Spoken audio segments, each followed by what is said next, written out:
So normally we kick in these by going, and we're live, but because we do these differently now, we probably don't need to do that, because as soon as I press the button, we would be live. So we're live now. Well, hello everyone, and welcome to another episode of Those Aren't Biscuits. I'm one of your hosts, Jonathan Canott, and with me as always, the rigid Owen Adams. The rigid. Yeah, the rigid. Uh-huh. Mm-hmm. Owen Adams! Say hi, Owen. Hi, how you doing? All right. I didn't prepare an adjective this time. I normally do. No, I can tell that. Because you went with rigid. I don't know if you're trying to say frigid. In which case I don't know why that would bother you. Personally. Or if you went for something like, I don't know, that begins with an F but is too offensive for you to say on the show, and I know all about your personal vocabulary, so I'm disappointed in you. This is always the French Owen Adams. Zoot alors. Murky boo coops.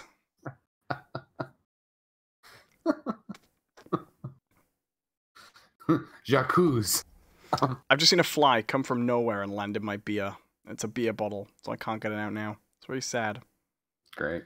Last year we had a shitty problem with fruit flies because I live near a field. What can I do? You get bugs. Mm-hmm.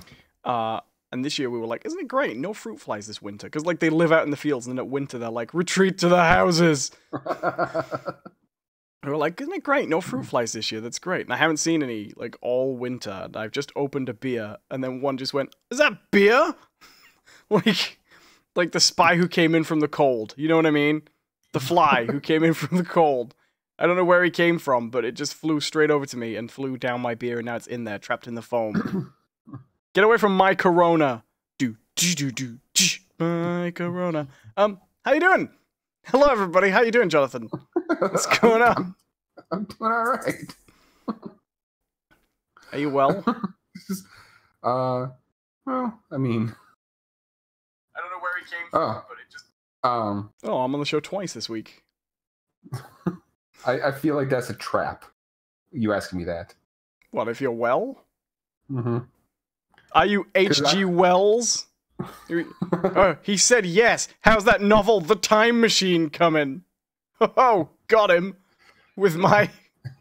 It'll be here eventually. My subtle trap. No, because I took a sick day today.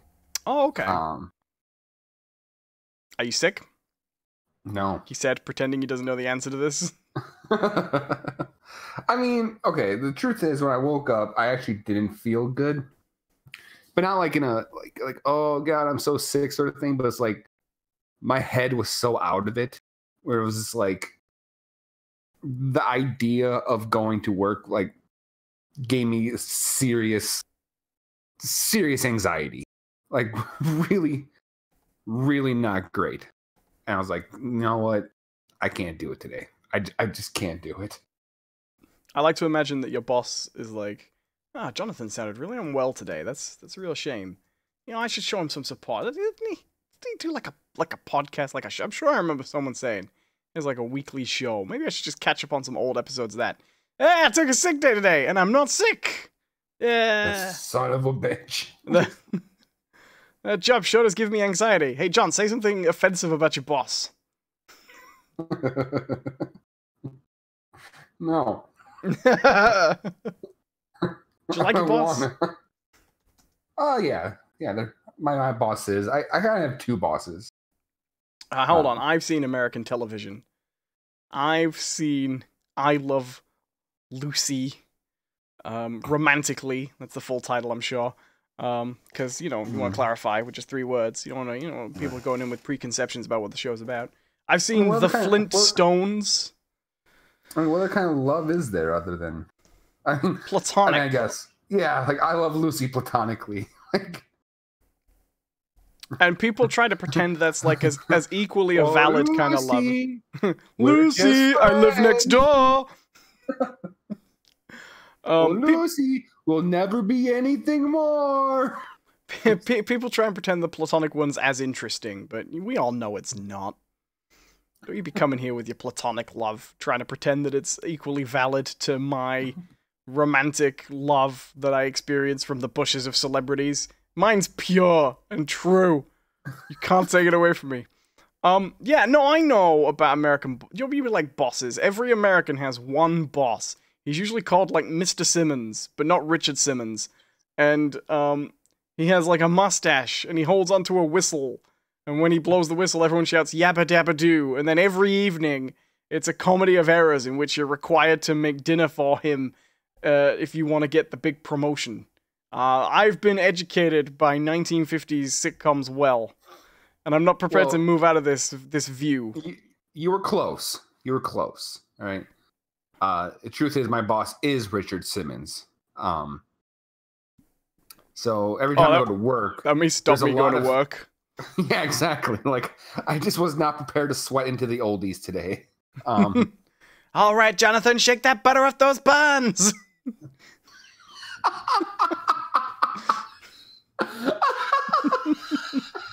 It's not my line. That's what he said, right? That's his thing. I was unprepared for that. It was like audio headlights. I was just like, huh? Like, if you listen back to this recording, it's gonna be a split second of me going, It's funny because my alternative thing was to try and hit you with a truck. But you don't even know how to drive, so. Yeah, well, no, I was going to pick it up. I was going to hit you with a truck. Oh. Sorry, a lorry. For our British listeners. If you would have called it a lorry, I would have known what you're talking about. Sinister Minister says, I love Lucy. So what do people say if they really, really passionately like the television show I Love Lucy? Because I Love Lucy sounds like an island. That's when they say, the television show I Love Lucy is great. Well, it's one of those things where you can tell it hasn't come up very often. Not because we've never had this conversation, but just from generally the quality of the show. I mean, for the time, I think that's actually a pretty decent sitcom. There's that bit in Crocodile Dundee where he goes to America for the first time. And he gets put up in a hotel room, and she says, there's a TV in the corner if you get bored. And he goes, oh, television. A friend of mine had a TV in the Outback years ago. I saw. And he puts it on, and it's I Love Lucy, and he goes, yep, that's what I saw.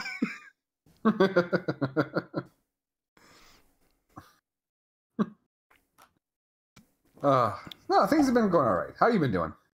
Not too bad. Not too bad. I've not got ahead of you on the geek movies since last time.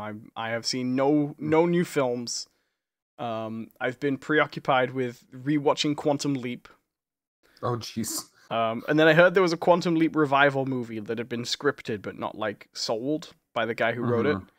And I had my own idea for a Quantum Leap revival movie. And I want to see if I can get it made. And that's basically what I've been thinking about all week. I'm stuck between two plans, right? I've got two ideas.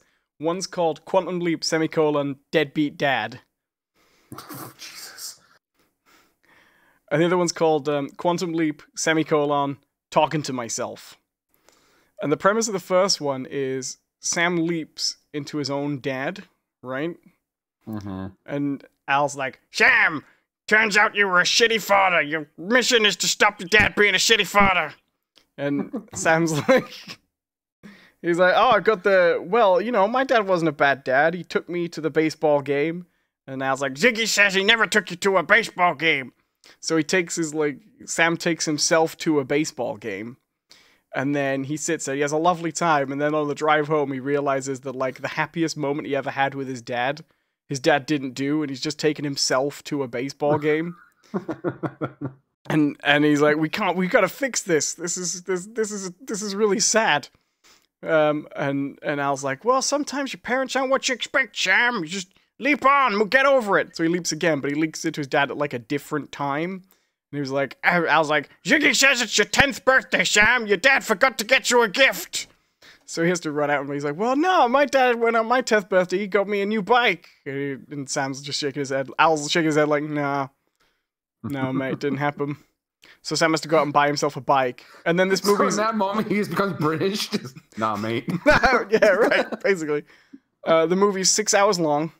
And it's basically a sequence of Sam basically discovering that every happy memory he had in childhood with his father was basically... I mean, you would think after, like, scene 3, he kind of figures this out, right? Oh, he holds on to hope for a depressingly long time. What if it was the opposite, right? Where it's just like, he shows up, and it's like... Ziggy says that your dad never took you to the baseball game, blah, blah, blah. It's like, oh, no, my dad took me to the baseball game. Like, no, he said he didn't. It's like, no, my dad took me to the baseball game, and I'm not going to fuck with that memory. So he never takes him to the baseball game. I was like, Daddy, why didn't you love me? Just slowly as the movie goes on, Sam, that's it's your 10th Budweiser. You might want to slow up a little bit. I don't know why I want to drink this so much. It just seems like the right thing to do now. Daddy, you want to go see a baseball game? Out of my way, kid. Don't I got enough problems? Hell. Throws him down some stairs. Next thing you know, Sam's just limping around. Damn kid always getting in my way.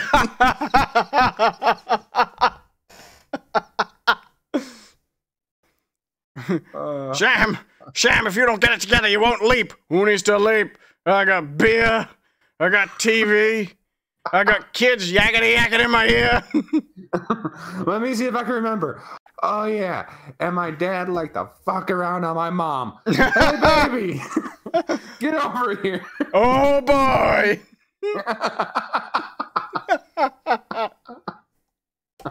What's this?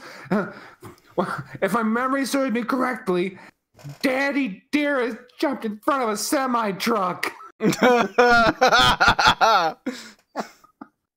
Damn, no. I think I'm getting a new memory. Daddy left home.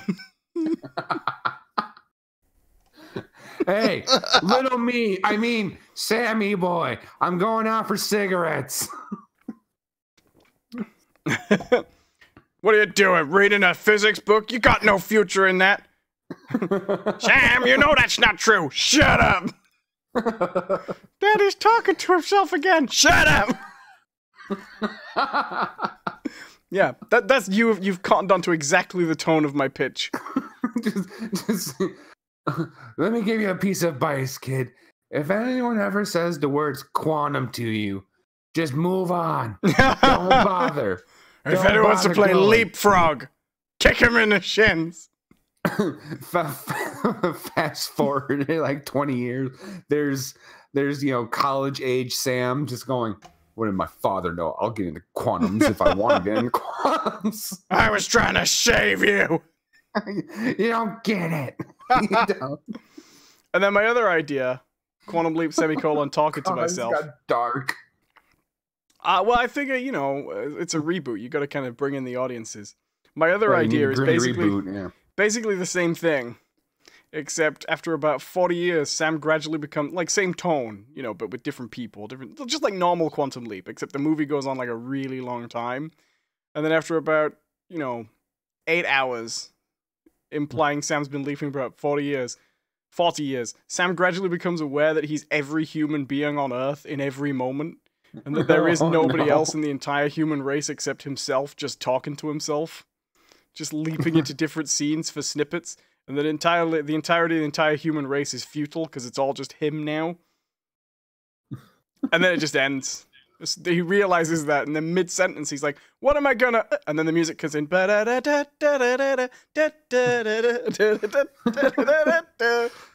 No, what it is, how it ends is, well, I've basically doomed the planet.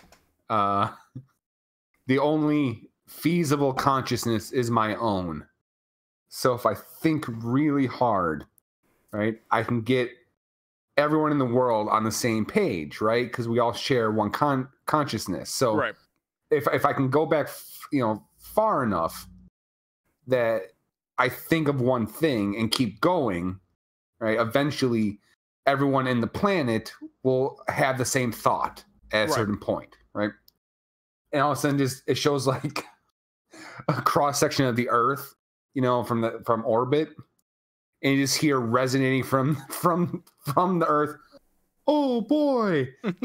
And it's just everyone on the planet singing the same thing at the same time, and you see the Earth just go. I had the same idea, right? But it's built up exactly the same way, right? And it's all like a huge tone of like, is this going to be the solution to the quantum leap? Will Sam Beckett return home, save the universe? It just goes, what if women had 3 boobs? Just the entire planet. It's not even like a loud explosion. It's like that weird void. Like whoa, and the Earth just kind of just phases out. With that thought, what if women had 3 boobs? Some alien in different galaxies picks up on the thought meter. What's a boob? Meter. They're all like, so should we head over there? Nah. I don't think we should go. We're receiving a signal from intelligent life in space for the first time. We're at 3 boobs. Are we going to see them? No. Why not? We have 3 boobs. Let's see here. Real quick and catch up with the chat. 21 Cries for Help says, hey. Gamerlad says, hi. Hi, guys. 21 Cries for Help says, I'm working on an Office reunion episode. I have a few things worked out so far. I imagine most of the writers from The Office have one of those too. Tiny Best, sorry, don't mean to be dismissive. I didn't mean it to come out like that. Also, fuck you. John, the cheery one. But piss off. No, I'm just kidding. I am just kidding. Tiny Best says, oh, are you pitching stuff? Well, pitching / pulling us into a deep existential dread. One and the same, really. 21 Carter says, well, I never had any intention to pitch it, but maybe I'll send it to NBC. Or was it on PBS? I don't remember. It was not on PBS. I can assure you it was not this on episode of The Office was presented by the letter Z. Oh yeah, speaking of music, in my Quantum Leap pitches, it has exactly the same music from the normal Quantum Leap show, but it runs through the entire show. Starts off really, really, really quiet, and it gets louder and louder and louder until it's a huge cacophony, drowning out any noise. That's really important to my artistic vision. It's like the ending of Melancholy or Melancholia. I have no idea. I haven't seen it. Same music. Just looping. Louder and louder and louder. Now, see, the trick is, right, is at one point, with this one point in the whole thing, have that song be played by like Limp Bizkit or something, right? Okay. But then go right back to the other, like film critics and like film students will analyze that moment forever. It's like, why in that one moment did they switch the music? And really, the whole time you're just like, fuck it, right? Right. Or have basically Nickelback do it, but like Spider-Man the movie, just credit it to Chad Kroeger instead of Nickelback. No, actually have that song. Right? This is that a hero could save us. While little Sam Beckett's being beaten up by his dad. Just getting mercilessly beat down with a pool cue by his father. Just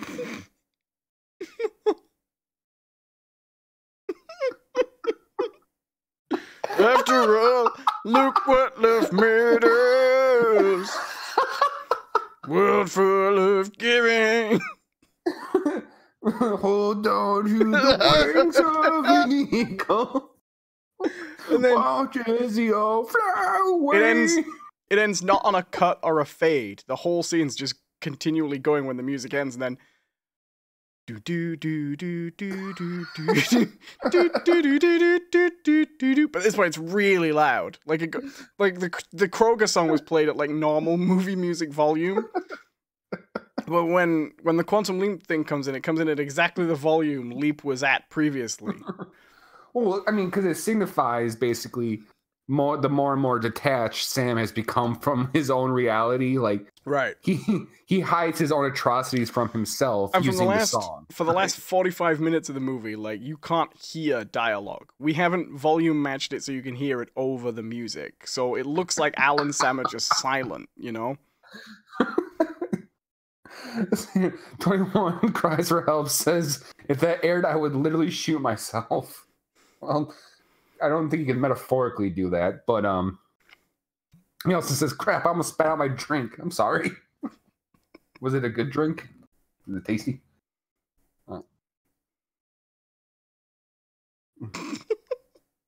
Quantum Leap, the movie. Those are my ideas. I've been thinking about it all week.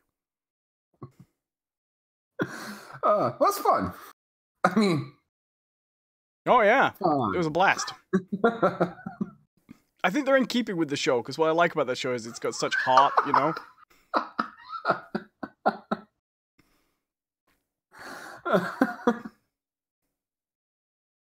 Oh, man. So there you go. There's our new segment. Those are Biscuits. Turn your beloved childhood show into a depressing nightmare. I'd be up for, like, pitching a Quantum Leap show every week. The only thing that I think would have to be consistent about our version is the music thing.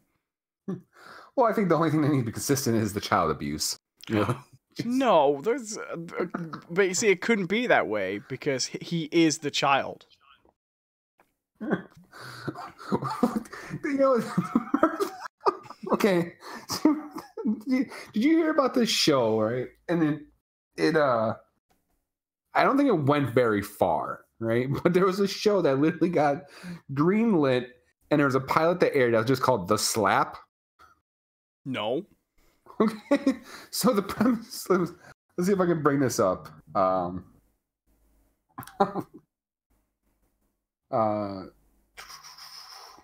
TV show The Slap. There we go. Slap. Oh, why does it show me this? No. Okay. No. What? So what is The Slap? What's it about? Okay. So bring up the Wikipedia. Oh wow, weird. Okay. It is an Australian television drama series. Weird. I thought it came out here. It did. The Slap is an American television miniseries which aired on NBC in February to April 2015.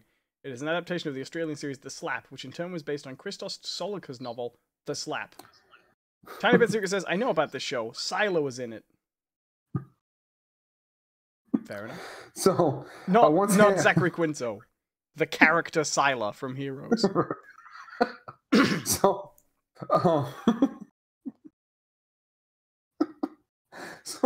So I'm just gonna read the premise on IMDb. All right. So a once happy family suddenly begins to fall apart. Nope. Slaps another couple's misbehaving child. Right? Okay. So that's what we do. That's what we do with Quantum Leap. It just every episode, Sam slaps another slaps a child. Sam, Ziggy says there's a 66% chance you're here to slap that kid. Here I go. Oh boy. He gets happier and happier every episode. Hooray! Thank God we're in the 50s where this was socially acceptable. And then there's a gut-wrenching episode set in the 80s where it's not acceptable. And Sam's like To Kill a Mockingbird in court. Above all, do your duty! And then he's just in the jury slapping kids. And just at the end, Sam Beckett just comes out on the soundstage, pulls a chair out, sits on a beat backwards. Hey, we had a good time today, right, guys? But really, I know we had fun today, but slapping children isn't okay. All right, so have fun, everyone. And he just walks out. It's like, wait, what? They added an 80s style PSA to the end of this. Like, well, it's in the 80s. I would like it if they just did a TV show and it was like it was like a drama or a science fiction show, or you know what I mean. Mm-hmm. And then it's perfectly normal. It's like a sitcom, like an episode of Friends or something like that, right? But perfectly normal, really sweet, really gentle, really, really, really mild, right? And then like halfway through the episode, or at the end, it just came out and it said, "We've talked about some difficult issues today. If you've been affected by anything, like in today's show, it's important to know that other people can't treat you like that, and help is available if you need it." And then a little helpline number comes up, and everyone's like, "Wait, what in that? I've done lots of things in that show. What? What's the bad bit? I don't understand." What you do is that you just re-air an episode of Friends, right? And then just at the end of it, come out, was like, look, we all know terrible people in our life, like these people.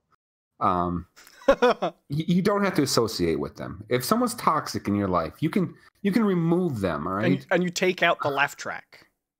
Right. And you run it like it's a drama. Just be like, these are the people you want to be with, right? And then you put a laugh track onto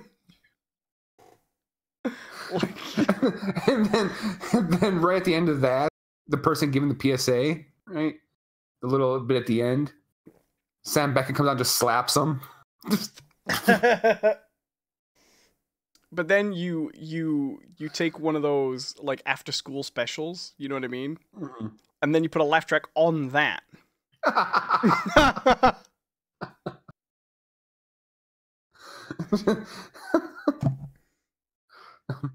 1 out of every 15 children suffers from domestic violence at home. Oh no! Or you have like the uh-oh. Or just ooh. This might be the worst episode we've ever done. Oh, God. It's all gone horribly wrong. These are all serious issues. I just wanted to talk about my love for Quantum Leap, and you've corrupted me again. You didn't really put up much of a fight, though. So it's like...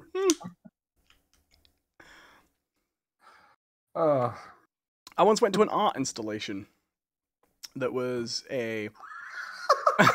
it was a... Shut up, trying to raise the tone. It was a theater box, if you know what I mean. It had little seats inside, like theater seats. And this was all in like a porta cabin, like a portable building. And then what it was looking at, where the screen would be if you were in like a little cinema, like a mini cinema, was a one-way mirror pointing outside. And then the speakers were running movie music, instrumental movie music. And the idea was that you would just sit in there and watch the world go by, set to music. Pardon me. Burping a beer in the mic. And it was pretty good. It was interesting. It was you could watch people go by to like sitcom music or sad music or something like that. I saw a security guard stop to have a cigarette, and it sounded like the last... It felt like it was like the last smoke before Stalingrad, you know what I mean? Right. It was good. I spent like half an hour in there. It was really enjoyable. That poor security guard, though, just had no idea what was going on when you walked down and hugged him. Right. He was even more confused when he got shot, to be honest. I mean, some people... he was really taken back when the Soviets People's Army started marching down the street. When the Panzers came over the hill. It took a lot of people by surprise, if I'm honest. It wasn't just him, but he was really the focal point. Well, because they were that bright neon green, you know, so... That was good. Very arty. A man died. How are you, John? What have you been doing this week?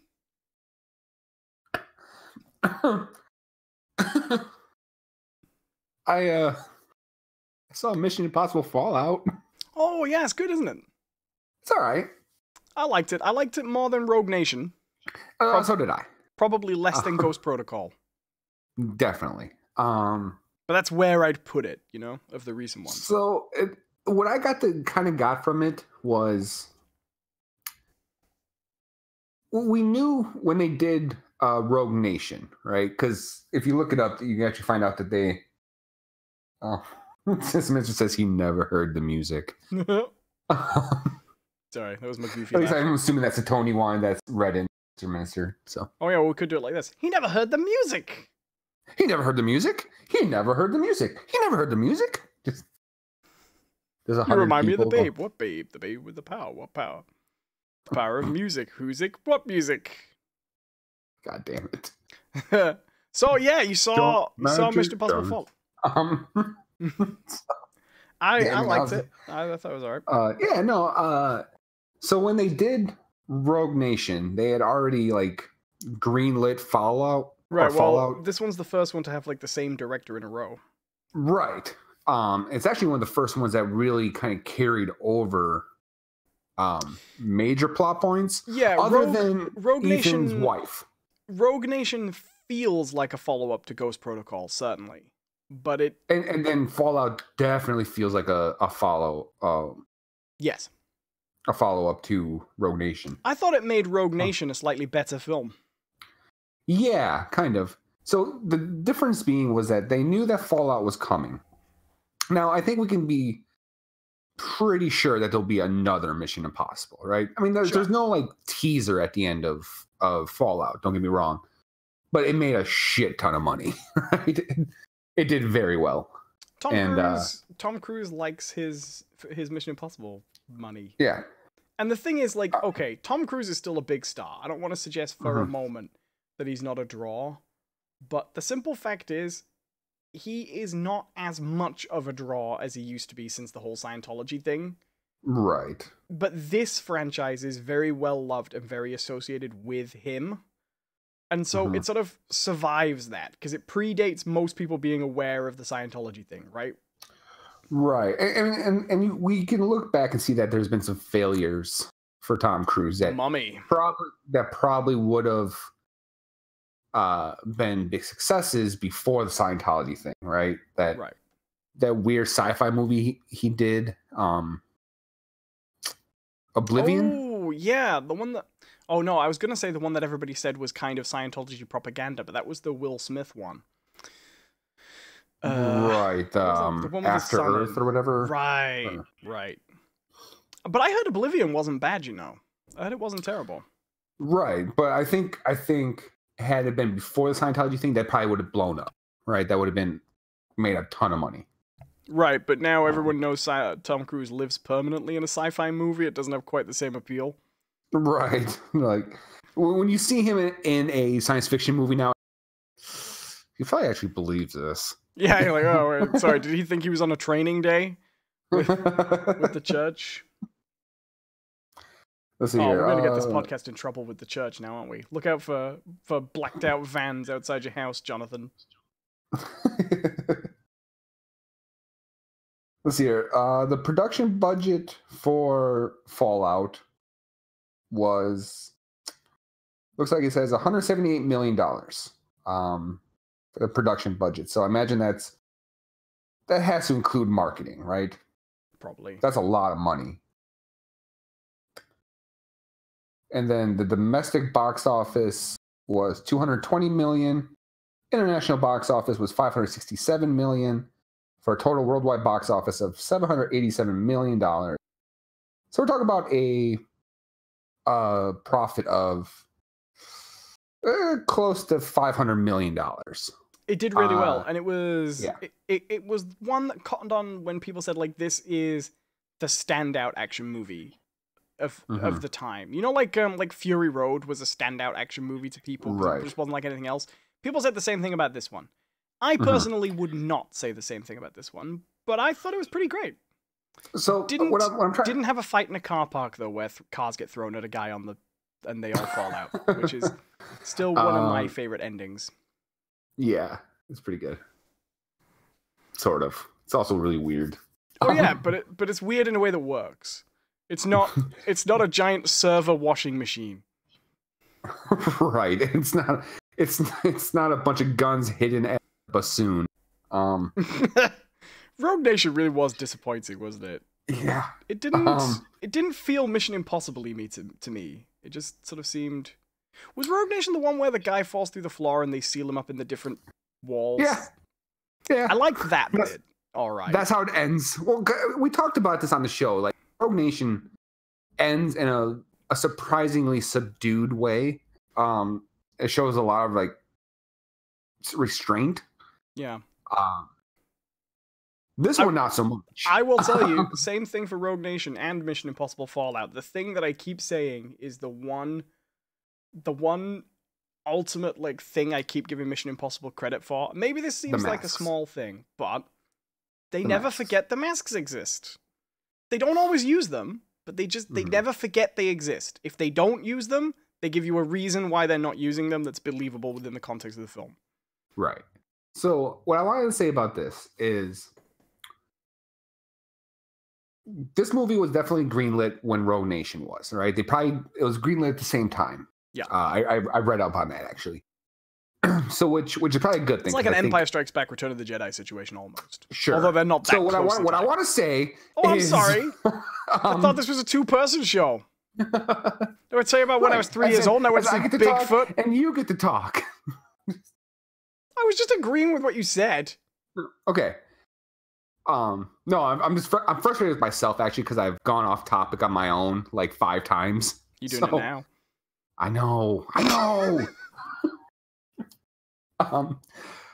This movie felt kind of like a best of Mission Impossible, as in like we're not sure if we're gonna get a chance to make another one of these, so we kind of want to go back a little bit and like pull in as much stuff as we can. I agree. I mean, there's little hints and nods to a bunch of moments from the other movies. Like, one of my favorite bits in the entire movie is a direct sort of reimagining of the first scene of the first Mission Impossible movie. Right, when all goes to hell and all the team members die? Kind of. No. Okay. No, are we worried about spoilers? If there'll be a mild Mission Impossible Fallout spoiler here.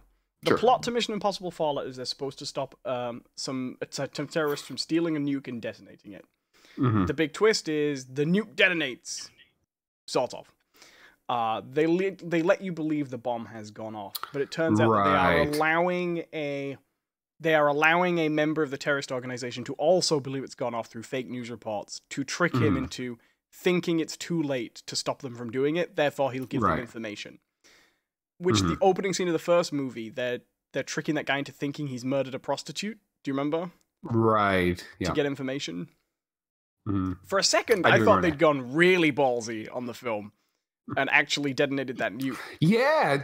For a brief second, I'm like, oh shit. Wow. Like, and then I kind of stopped and I'm like, wait, hold on. The thing is, it would have been great, but it would also have just been the sum of all fears, you know? Right. We have seen that movie. That's also a huge spoiler for the sum of all fears if you've never seen it, by the way. That is the entire movie, sorry. The bomb goes off, sorry. I ruined it for you now. Right at the beginning. Sort of. It's got Morgan Freeman in. You don't need to see it now. Yeah. It wasn't that good of a movie anyways. The book's pretty good. Yeah. I like Tom Clancy. Yeah, so do I. If I ever feel in the mood to masturbate to a gun, it's a good Which book. I imagine you do often. Definitely. I mean, there's other little nods to the first one, like when they hide the mission in the book, right? That was kind of a big moment from Mission Impossible 1, finding the tape in the book. I mean, like even at the end, right, where he has to climb, he can't climb up the rope. He has to free climb up the mountain to get to the detonator. That's right out of Mission Impossible 2. Looks a bit harder for him now, though, doesn't it? Yeah, a little bit. not quite as spry there, Tommy. Wasn't there another one where he did a jump out of a plane, too? I mean, I'm sure there was. I only just watched them, too. No, that was 3. That was 3, because he has to do the weird, like, wingsuit between the two buildings. Yeah. You know what I liked about this one? Just to offer a point along the same vibe.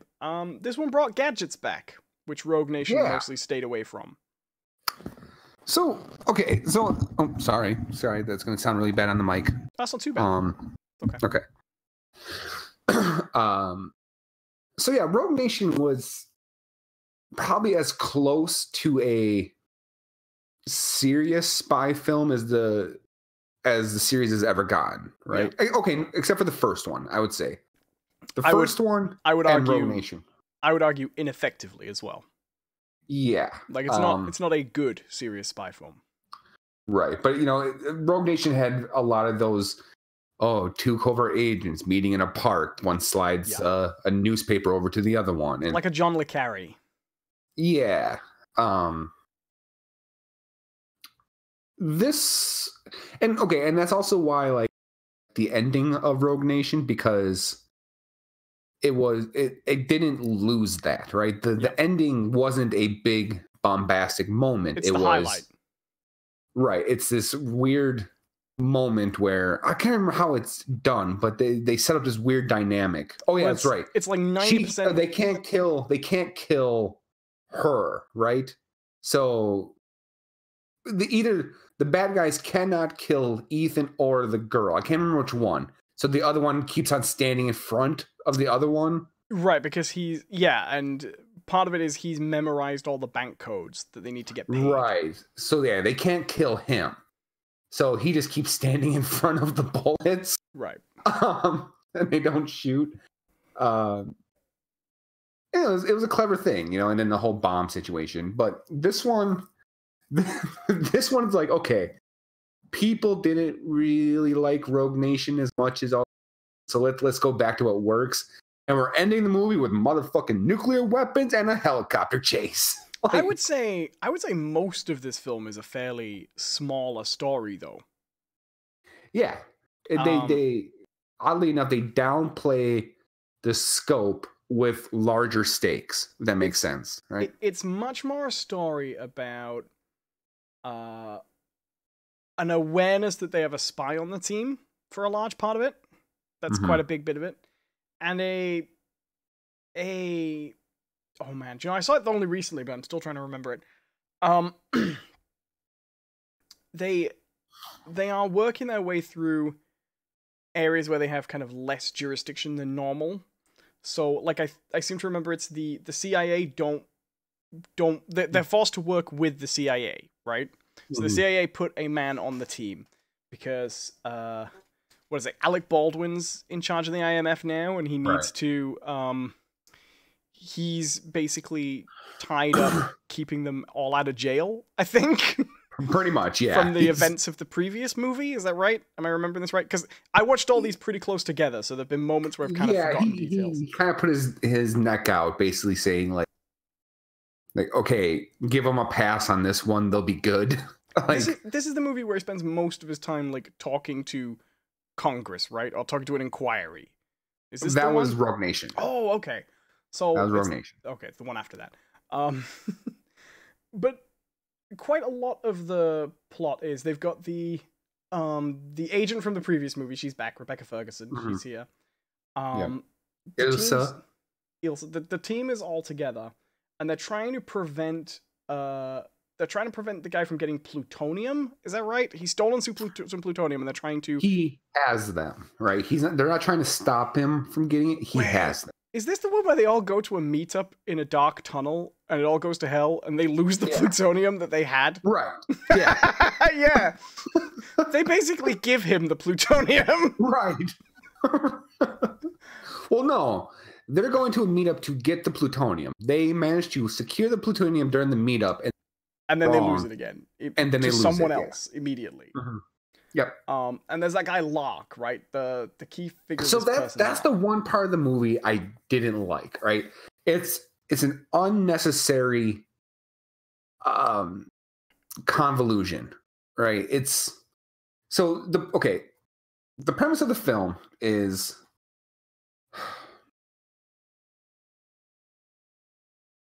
and this is what I mean, like why I don't like it, because it's really hard. It's kind of hard to recall and then recap. Right. So the premise is there's these 3 nuclear weapons, right? Or these 3 plutonium cores. There is a guy who has developed the nuclear weapons to house the plutonium, right? That's the guy they trick. There's this group called the Apostles, which are the remnants of the syndicate from the last movie. Right. With the same guy in charge, I think, right? Okay, so here's where it gets really weird. Kind of. Right? So there's this John Lark guy, right, who apparently hired the Apostles, this group of ex covert ops people, IMF, CIA, MI6, the whole 9 yards. These are all. This was a tie-up from Rogue Nation where they established that Rogue Nation basically takes people who were believed to be killed in action and recruits them. Right. So they feel they know that the Apostles have connections on like the inside to various security agencies. Right. So this John Lark guy hires these people and they pull off some terrorist attacks. John Lark is an insider, by the way. They know he is basically a traitor on the inside, but they don't know who he is. And they think it's Ethan Hunt, right? Well, okay, so that's where things get really weird, right? So at first, they don't know who the hell this guy is, right? With the whole idea that when they went to Paris, right, was they were going to just to intercept him. Just to interrupt. What? I knew who it was. Oh yeah. It wasn't very subtle who it was. No. So they're supposed to go to Paris to intercept this John Lark, assume his identity, and then deal with. So this is where it gets weird, right? So clearly the Apostles have the core, and they don't hide that fact, right? So I really feel sorry for people listening to this podcast, by the way, who haven't seen this movie, because it's not going to make a ton of sense. No, but this is what I mean. Like why this gets so convoluted is because they add this weird wrinkle into it where it's this guy is supposed to buy the plutonium from the Apostles, even though he's already with them in the past, right? He's supposed to be buying the plutonium from them.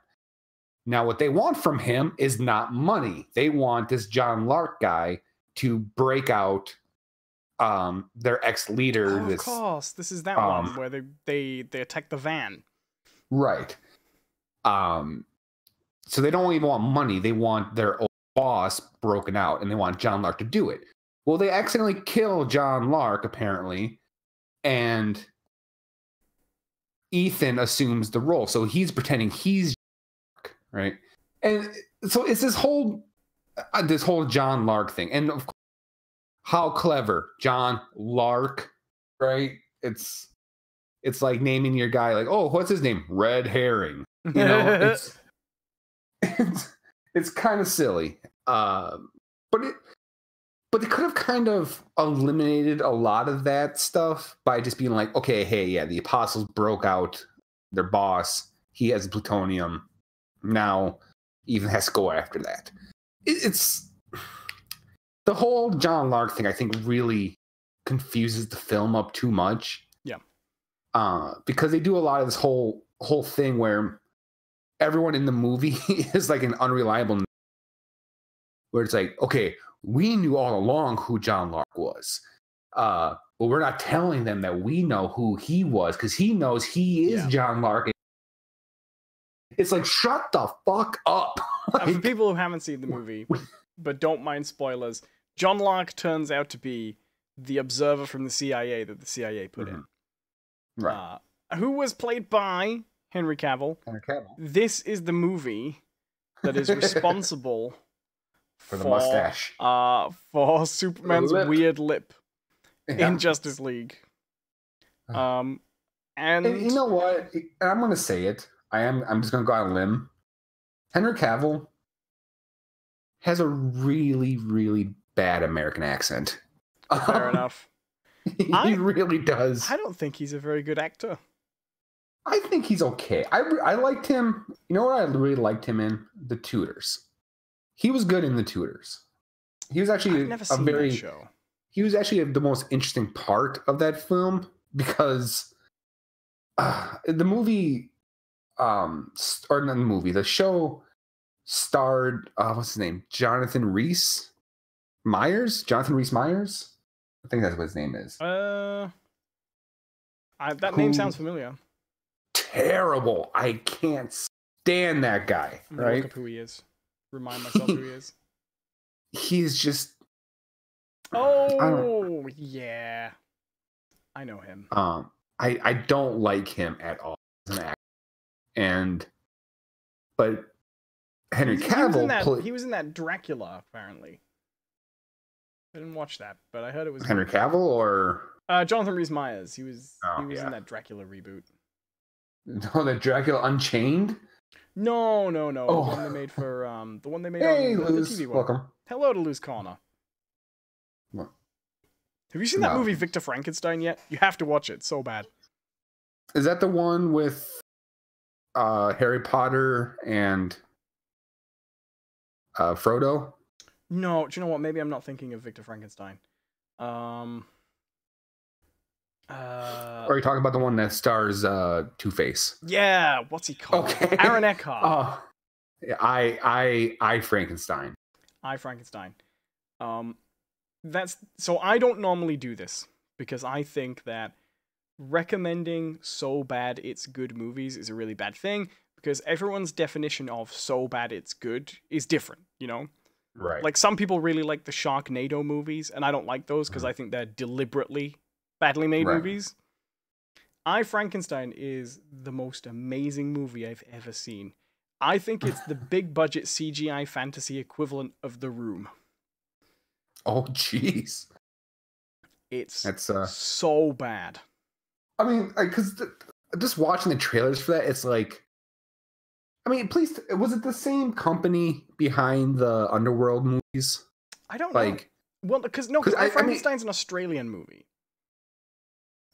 Well, sure, but like Underworld was kind of filmed in like. Oh well, it was Lionsgate. Fucking it was like made by something Bosnia. called Hopscotch Films. Okay. So the thing about I Frankenstein is when you watch the trailers, it just looks like it's going to be like Underworld, right? Like, okay, it's just sort of a CGI fest. Oh no, it's batshit insane. It has the most incomprehensible plot. It has the most absurd and ridiculous visuals. Do you know what the plot of that movie is? Go for it, man. He lives in a future where angels and demons have taken over the world and they're fighting with each other, and the humans are like scant survivors. And Frankenstein, because he's undead, is the only one equipped to fight against both angels and demons. That's great. And a huge part of his personality is him trying to figure out what his name should be, whether he's entitled to a name and things like that. It's crazy. I think he calls himself Adam in the end. That's which is bold. Mm-hmm. No, it's bold. It's so bad. It's Western barbecue sauce bold. I watched it once because I love Frankenstein movies. I love horror movies. I love dumb movies, right? And it was one of those things where, have you ever seen a movie that's so bad you can't stop laughing and you can't stop watching and you're having such a good time even though you know like you shouldn't at all, right? It's just so bad. Real quick, Luz Corner asks, how are you both? I'm good. Pretty good. All right, so yeah. Yeah. Oh, I've just looked it up. Potential sequels and Underworld crossover. Yeah, I'm thinking like, because Okay. The comic it's based on was written by the same guy who wrote the comic Underworld is based on. Right.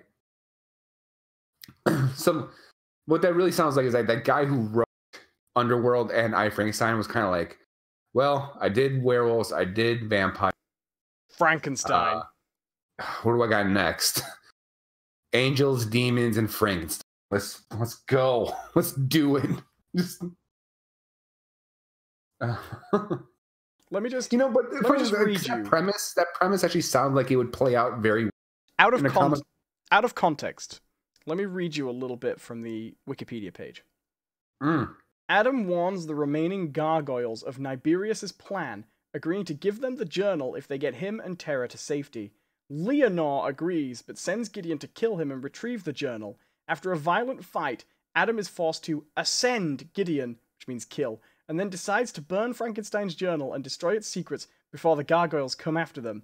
Adam evades them, leading them to the Wessex Institute, where they join battle with Nibirius' demons, descending Dekar early in the fight. While the battle progresses, Adam ventures inside the Institute to rescue Terra, who had been kidnapped by Nibirius, to put the next stage of his plan into the process after he killed Avery. Nibirius takes his true demonic form and activates the machine. Nibirius overpowers Adam and tries to have one of the demon spirits possess him, but Adam proves immune as he has grown his own soul. As the gargoyles attempt to stop the reanimated bodies, Adam carves the symbol of the Gargoyle Order on Nibirius, sanctifying his very body and utterly destroying it, descending Nibirius alongside all the other demons in his army and causing the entire building to collapse.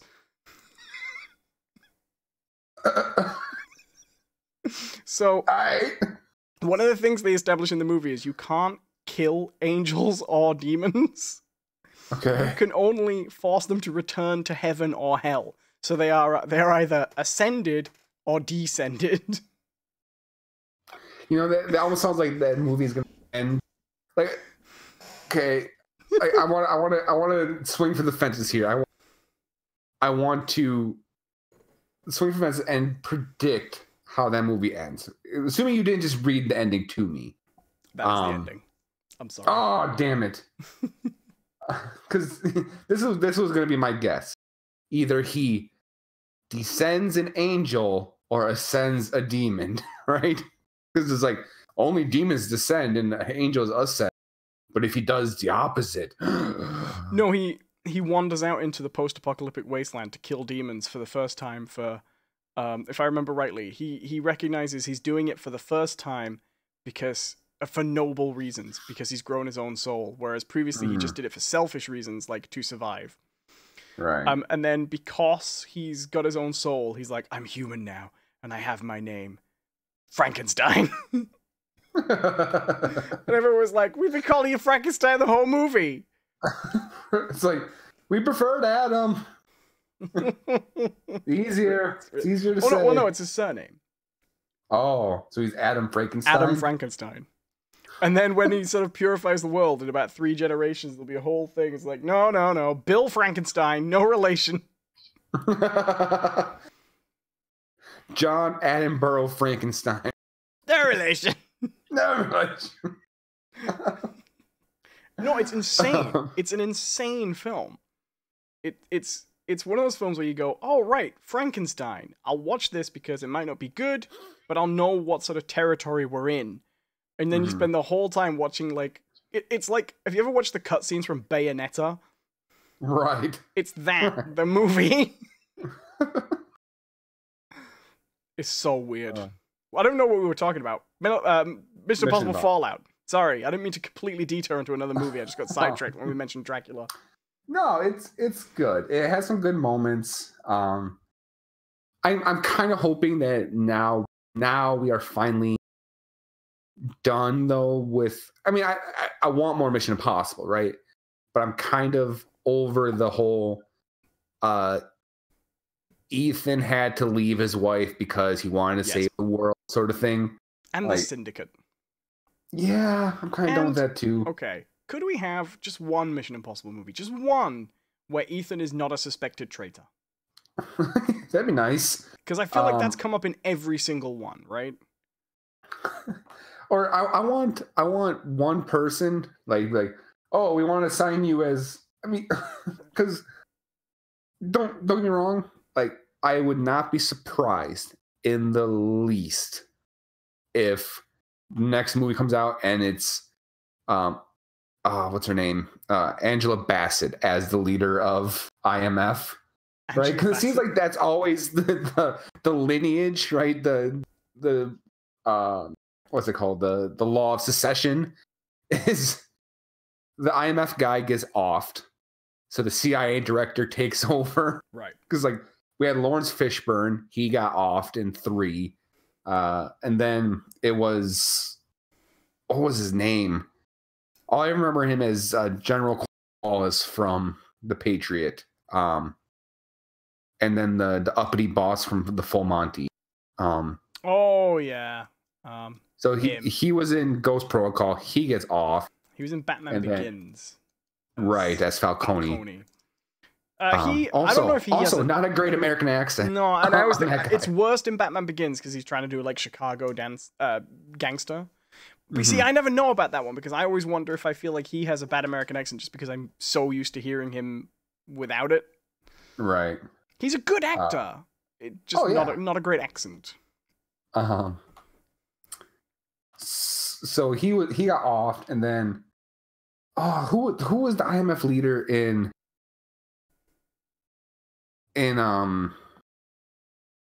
Rogue Nation? Because that person has to die for. He dies right at the beginning too. Yeah. God damn it. Well, was he the one who was traveling around with Jeremy Renner in the movie before? Or was that Uppity Boss? That was Uppity Boss. That was Uppity Boss in Ghost Protocol. Okay. So it's IMF Operator, isn't it? No. Hold on. Mission Impossible. I'm looking it up. Rogue Nation.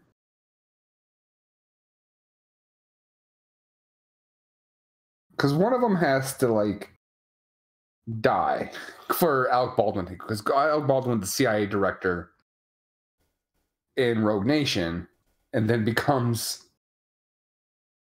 the IMF director. We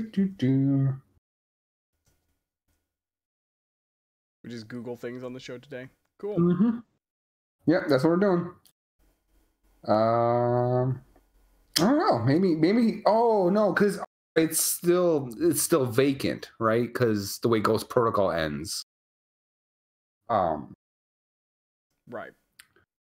Because the IMF got disbanded at the end of Ghost Protocol, and that's why they spend the whole time in the hearings.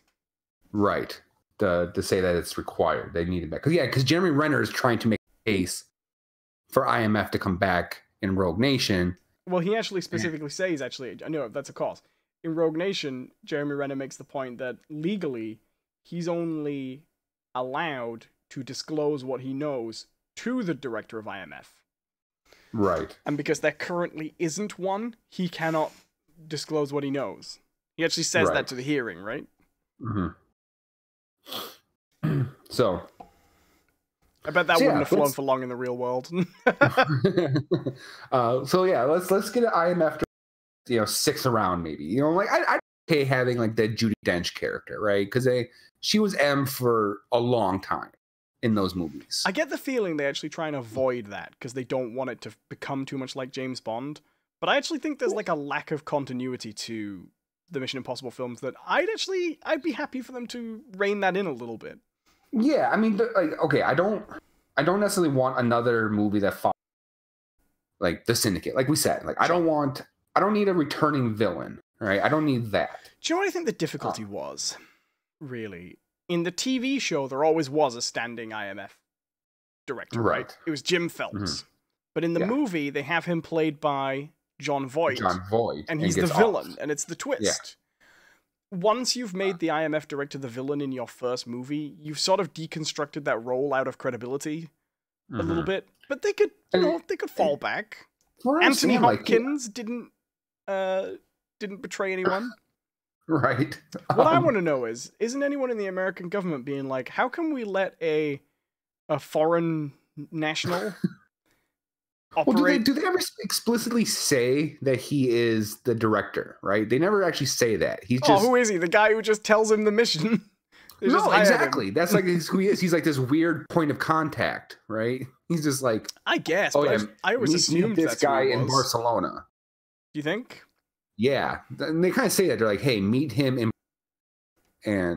wherever he must be someone. Sure. Like, bring him back. Like, say... Like, oh... Just have him show up one day like, dude, I've been hanging out in Turkey for 15 years waiting for you to show up, and you never showed up. What if he's like Terry Slattery from Iron Man 3? Ben Kingsley, the Mandarin. Yeah. He's just an actor they hire to play. Okay, well, the Wikipedia article, the Mission Impossible wiki,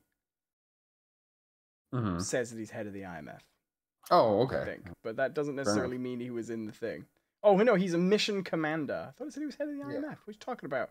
Wikipedia article. Yeah, because mission commander is not the same as director. Duh. Don't you know their hierarchy? He has that line. Fictional. The thing they've chosen to quote is when he says, "Well, this is not mission difficult, Mr. Hunt. It's mission impossible. Mission difficult impossible. should be a walk in the park for you," which they put on all the trailers. Right. There was a part of me who's like, you could have like invented a different name for your group, right? You can still use IMF, right? But have it stands for, international. Well, right now it stands for International Monetary Fund, but I'm just sure that's a cover. Yeah. The thing is, but like just the idea, right? The idea that that in the government, right, they have to have like these official documents, right? Because like the CIA, when it's in an official document, is referred to as the Central Intelligence Agency. The FBI in official documents is referred to as the Federal Bureau of Investigation. So in these same documents, they have to list IMF as the Impossible Mission Force. Right, it's such a 1970s TV show thing to do, Mm-hmm.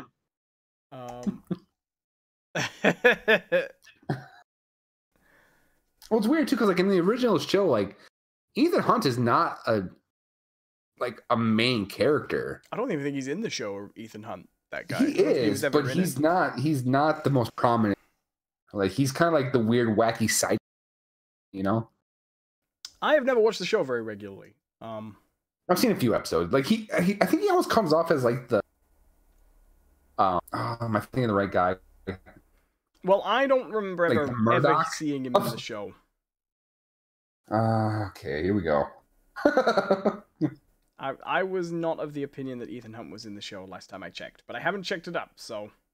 Here we go. Phelps was in, but that's the only one I remember. Mission Impossible, the 1966 to 1970. Wow, this show went on for a while. Leonard Nimoy was in it for a while. Yeah, 7 years. And Martin Landau. Did you guys get Space 1999 over there? It does not sound... So, Space familiar. 1999 was made by Jerry Anderson, and Jerry Anderson was the guy who made Thunderbirds, Mm-hmm. And Jerry Anderson's entire career was trying to, on a British TV budget, trying to make American-style sci-fi and action shows. Basically, Okay. Space 1999 was like the biggest one. Amazing title, because it's supposed to be like space in the future from the year... It started in 1975, right? So it's set on a moon base. It's very high tech, and it's called Space 1999, which only got funnier the further away from 1999 we got. But it was a good show. What they did was, unlike Thunderbirds, because Jerry Anderson did a lot of shows like Thunderbirds with puppets and stuff like that. But what he did with Space 1999 was he took pretty much everything he had learned from making those shows about doing things for puppets and miniatures, but he made a live-action show.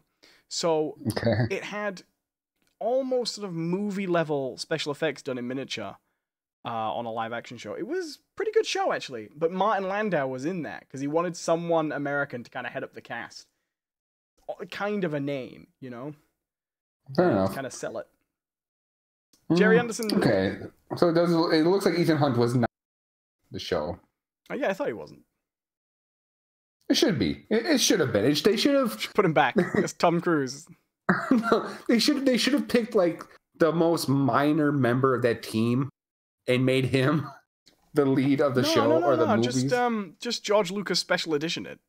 Get Tom Cruise now and just put him in them, Just in the background, just... right, just every scene, like Jabba the Hutt. Like Boba Fett in that Jabba deleted scene they put back in A New Hope? Right, just like that. But every scene of every episode, he should just be there. And then a big musical number with a CGI alien halfway through the season. the Green Angel. Right. Exactly that scene. No, right. No edits, no changes. just played over the top, right? So Right. like, they freeze frame. They freeze No, frame. no. They run it at the same time as the episode, but in like a transparency, so like a 50% opacity layer.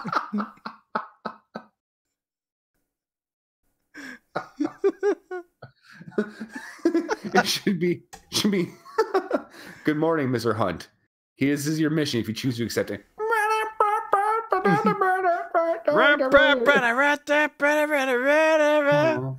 It has all the shots of him reacting to the mission, but then it cuts to like what the mission's supposed to be. It's just her dancing. And then towards the end of the episode, Tom Cruise, there's just cuts a scene of like, Ethan Hunt has accomplished the mission, and he's just fucking it. Just Tom Cruise.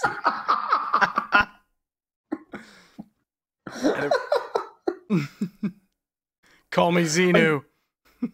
Tell me L. Ron Hubbard approves. They just put footage in from, you know. This minister says, yes, Space 1999, Moon Base out. It was a good show. I liked it. It was goofy. Well, it was called Space 1999.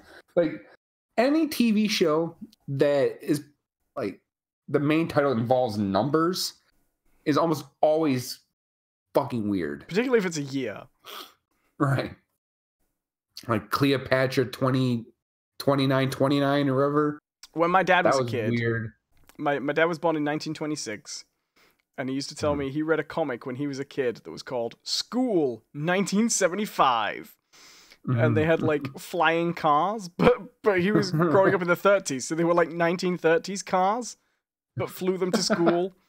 And like taught by teachers on the radio, and and all this weird interpretation of like a steampunk perception of the future drawn from the 30s. And I've tried to find that comic since years later, and I can't find any evidence of it. But apparently, I would dad love just drew it. Maybe I would love to see that though. I would love to see the comic that when my dad was a kid, people thought the distant future of 1975 would be like, and it still involved flying cars, but they didn't have like Oh, okay. Well, it's like what's that called? It's not He-Man, but it's the other one that's basically him. Fuck, but it's something the Barbarian. Conan. No. I mean, no, like there's any other barbarians. I'm sorry, I said something the Barbarian. How could you leap to Conan? No, it's because it has like Gleek and Glock. It's something like Moknar. You know what I mean? It's got a stupid name like that. Yeah. So it's, if you watch the opening, it goes, in the year 1993, the world comes to an end. You know, it's like, it's really funny to me.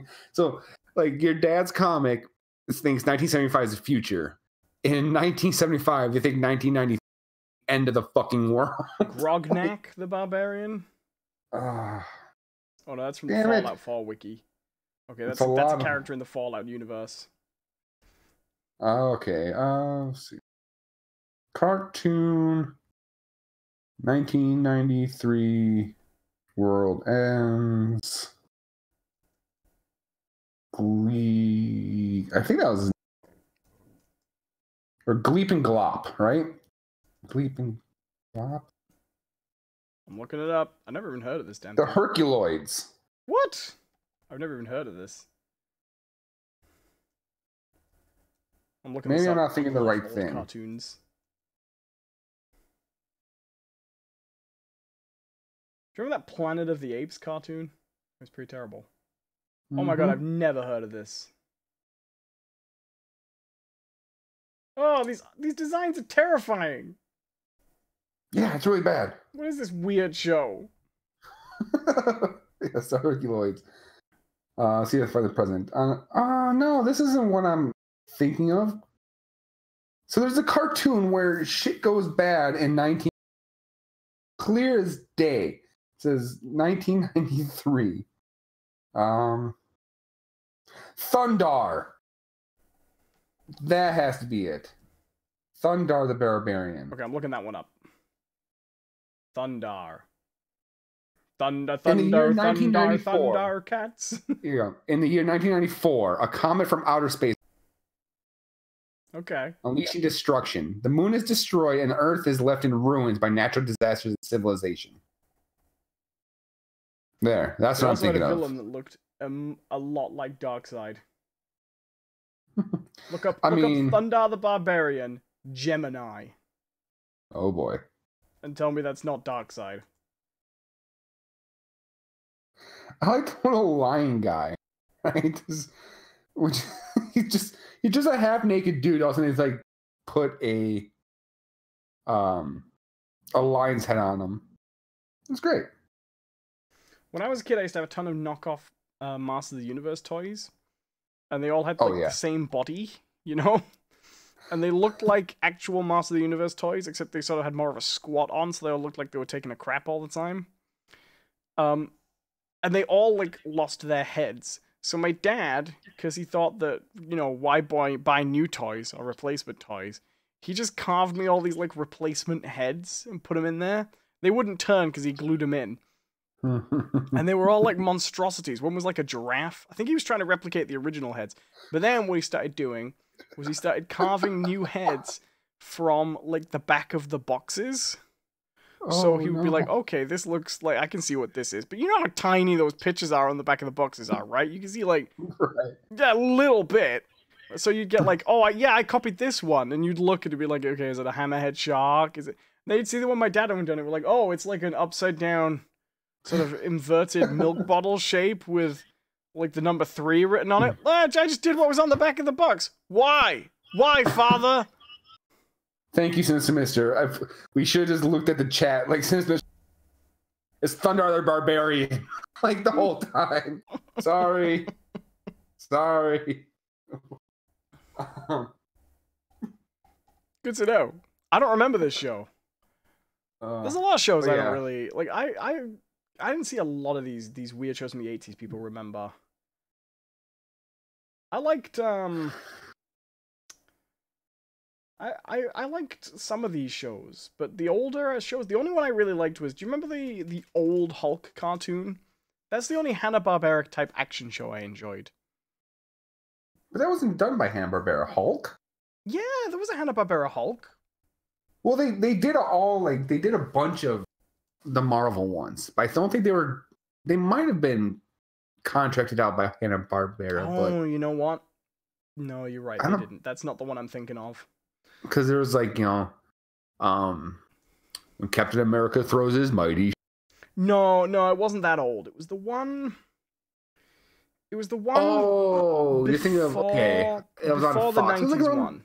Sorry. Okay, so before the 90s one, but after that one.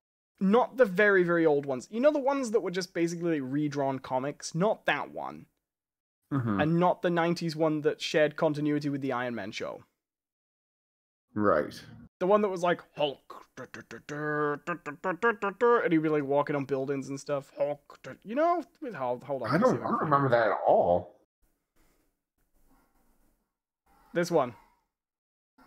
Bum, ba, ba, ba, bum. No, I don't remember that. Okay, I do not remember that. I'm going to send you the... I'm telling you, Owen, I've never... I'll send you it and you'll see why I thought it was a Hanna-Barbera show. Oh, I can't even do this. Sorry, that was the Hulk theme. Okay, it's from 1982. Oh, it was on NBC. It wasn't a Hanna-Barbera show. I thought it was. It was pretty good, actually.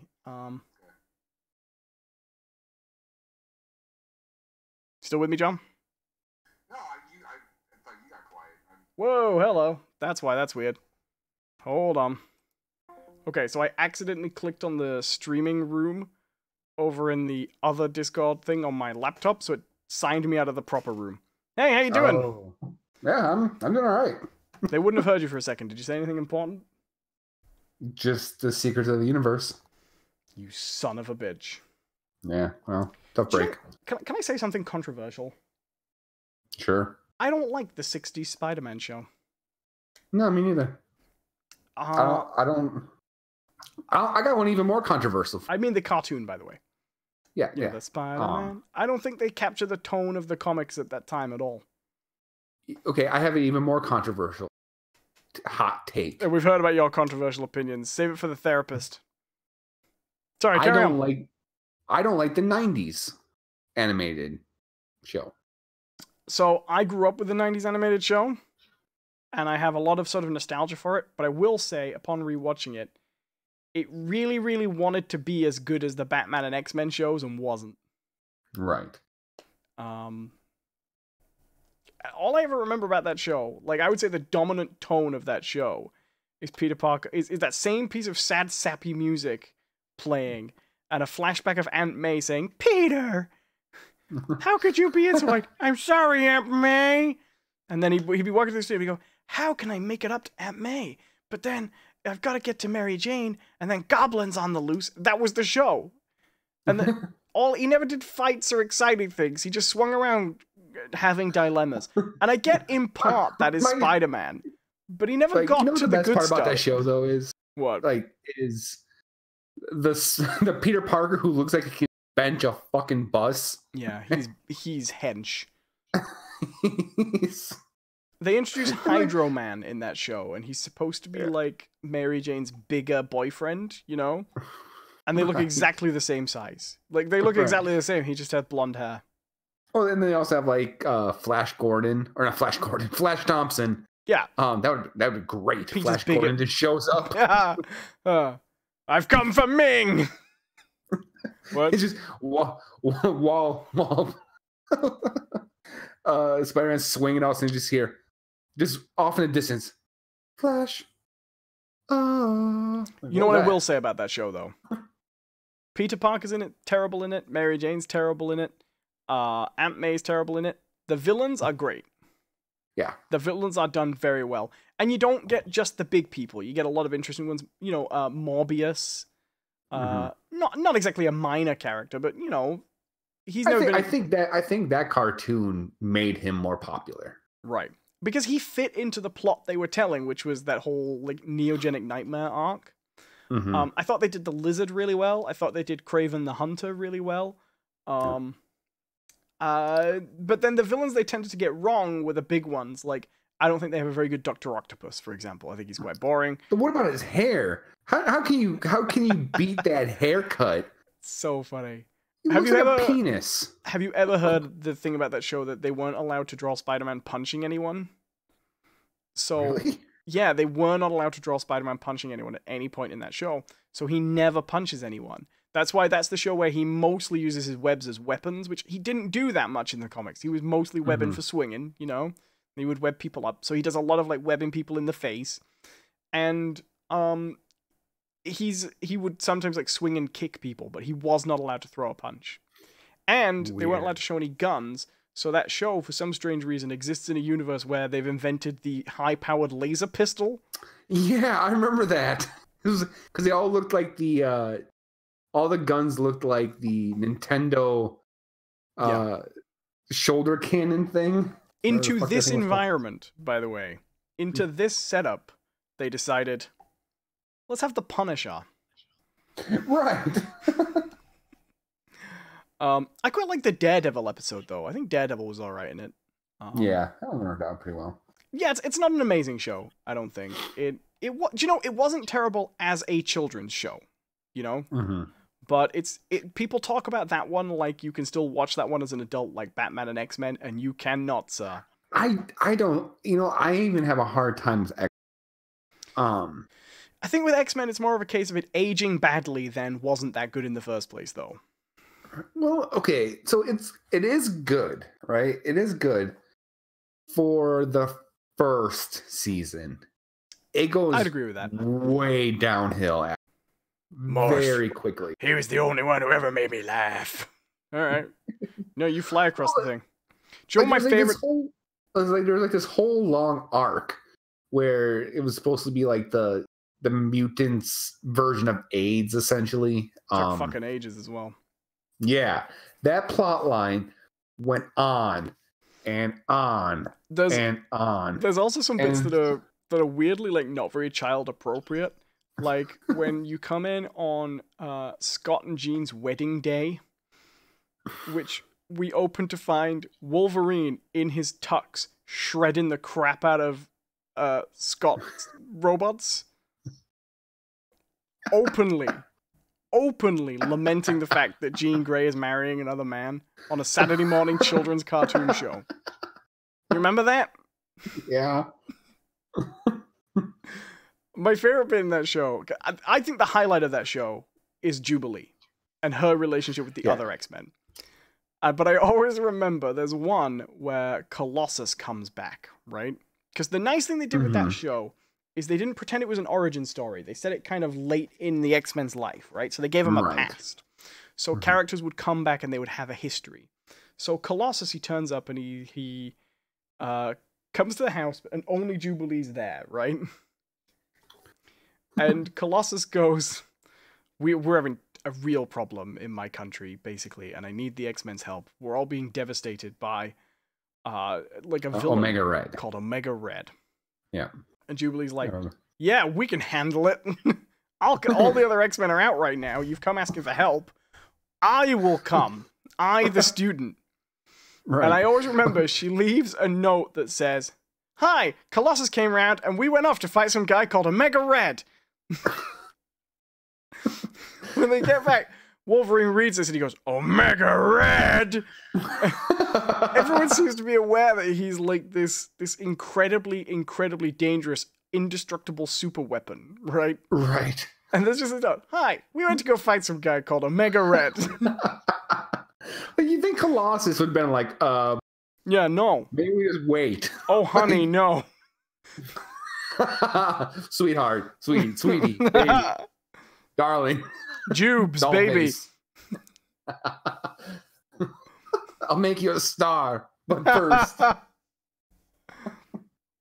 let's go fight the tentacle beast. I do also like in that show that Professor Xavier is basically really creepy. Jubilee. What was the voice actor that he got from Wolverine? He sounds like Peter Lorre. Come, my X-Men. Cyclops. My favorite is like every time they knocked him out of the chair. And when they run towards each other and he's like, "I will contribute with my radiating circles." You're like, what's that supposed to be doing? It's not stopping anyone. Radiating circles. Magneto's got circles, I've got circles. Oh yeah.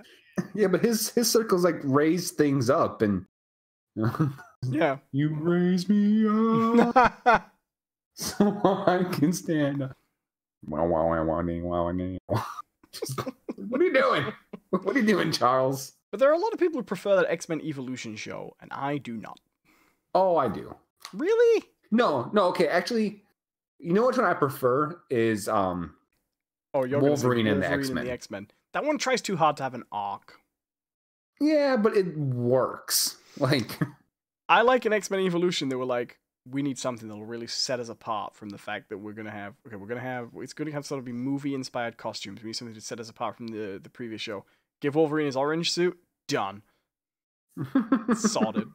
No, I like X-Men, the animated series. I think it's good when it's good. Mm-hmm. It has its moments. Okay, you know what I love the animated series for? Is it gave us one of the greatest internet videos of all time. Like, the Juggernaut bitch is still to this day hilarious to watch. Fair enough. I mean, you've seen it, right? Yeah. Oh, I'm about to say, please tell me you've seen it. It's not in my top 20, though. Oh my god, it's so good. It's so good. Oh man. Well, okay. What would be your top internet video? Oh, okay. And it has to be popular, not some random ass shit that you watch, you creepy bastard. Well, I'm a sucker for cute animal ones, but I think those are a bit twee. I do like the one with the dog that thinks it can't get through the door until the owner comes and pretends to open the door because there's a glass door. That one's pretty good. Right. Okay. I like that one a lot. Okay, my top internet video. Let me see. I'm trying to think of one. Oh, see, it's another cute animal one, but the one where the ducks blow over, I think, is really good. Really makes me laugh. Have you ever seen that one? I don't think I have seen that one. I have to send you this. I have to send you the one where the ducks blow over. Let me get it. And then you can watch it and you can tell me if this is one of the best ever.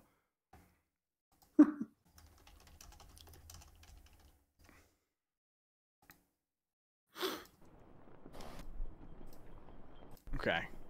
I'm gonna watch it again. Welcome to the part of the show where we just share memes. Oh man, okay, hold on. I'm gonna send it to you on Facebook. Okay. So, and you people in the chat, what are your favorite ever internet videos? I like this one a lot. I'm sure there are other ones that'll come up, like weirder ones that I've thought of over the years. I'll tell you what I liked. It was quite popular in the early days of YouTube. But do you remember that guy who was like, "Where the hell is Where the hell is Bob? Where the hell is Bill?" And he was the guy. He would just do that funny little dance in different places in the world where he'd been. Oh yeah. There was a guy I once saw that it said, "Where the hell is Steve?" And he was doing the same dance, but it was just like places in his house. Steve's kitchen, Steve's living room. I remember that music. Remember that? Whether wild or domesticated, cats are very tactful animals. The hell? What? Some people just got to hear the beautiful sound of a guy talking about cats on the show. Okay, I've sent you this video. So I've sent John this video, which I'm gonna post. Oh, I could have just posted it in the chat, couldn't I? Probably. Yeah. Okay, I'm gonna post this for you guys so you guys can see it too. This is probably my favorite internet video, which I think might be cruel. I haven't decided. Okay, I have seen this. Run! Regroup! I like the mom, like, get your shit together. It's how far they go. Right? And they just go limp, right? They're just like, fuck it. It's when the one at the end just gets up and it's like, whoa, what was that? Whoa, what? I am sure there are less when she gets them all together. Like, one of them just kept going. And she's all, like, ruffled. Like, it's like, damn. Yeah, I like that one. I think that's one of the best internet videos. I'm sure there are old, weird meme videos that I've forgotten. I mean, like, to me, there's certain classics, right? It feels weird to say that. Oh, yeah, like, really. the Hey Ya, what's going on? He-Man one. Right. I mean, it hurt me. It legitimately hurt me when I found out it was faked. But, Leroy Jenkins. Oh, but surely it was obvious that was fake. Like, that was very, very staged. Sure, like, eventually, right? I mean, when that came out, I was 15, maybe? Fair enough. Leroy Jenkins! Still makes me laugh, I actually remember exactly where I was. I was in my friend Brandon's basement. Well, it was also his room. But, in the basement, and he's like, dude, you gotta watch this. You gotta watch it. And I wasn't really much of a World of Warcraft fan. Okay, I'll sit down. I'll watch it. And then when he Leroy, I died. I fucking just died. That was like pre-YouTube as well, right? Like that one made its way from a lot of other sites. Numa, the Numa kid. That was great. Should we age the audience a little bit? How many people here were fans of Dancing Baby? Eh? Oh, God. Eh? How many people realize that Dancing Baby wasn't on Ally McBeal? How many of you remember Ally McBeal? Hey, guys, it's peanut butter jelly time! Peanut butter jelly time! That was the worst one. Where you? There you go. Guys, have you seen the video of the fat kid who pretends to be Darth Maul? Hey? Peanut butter jelly. Badger. Mushroom. Whoa, it's a snake. Charlie, come to Candy Mountain. It's a Leoplerodon. Oh,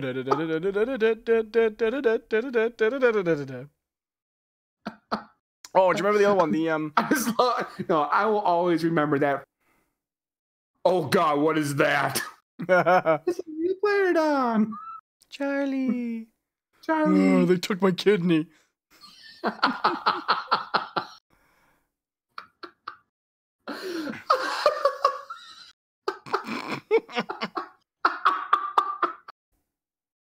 Can you imagine how old those Charlie bit my finger kids are now?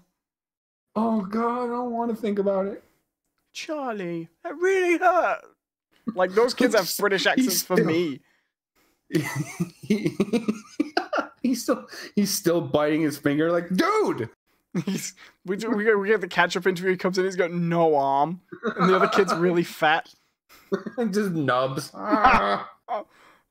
He bit me. You know what he looks like? Oh God, this is gonna be horrible. But he looks like the guy from Red Dragon. That apparently Hannibal ate the face off of. I think what it would be is if you go to that YouTube channel now, because you've seen what it's like with YouTube channels that get a viral hit. There's that one video that's got like millions and millions and millions of views, and then afterwards there's like 100 videos of him progressively losing less and less of his body to his cannibal brother, right? But they've all got like 30 views each. The parents are getting like more and more desperate, but nobody's noticed. The last one is just a really dimly lit video. Like, it's just one like exposed bulb swinging back and forth, and you just hear, "Eat him, fucking eat him." And then just, was it worth it, Charlie? Were we stars?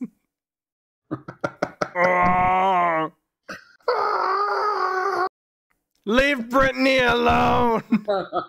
He's still doing stuff. Yeah, I like Chris Crocker. He's all right.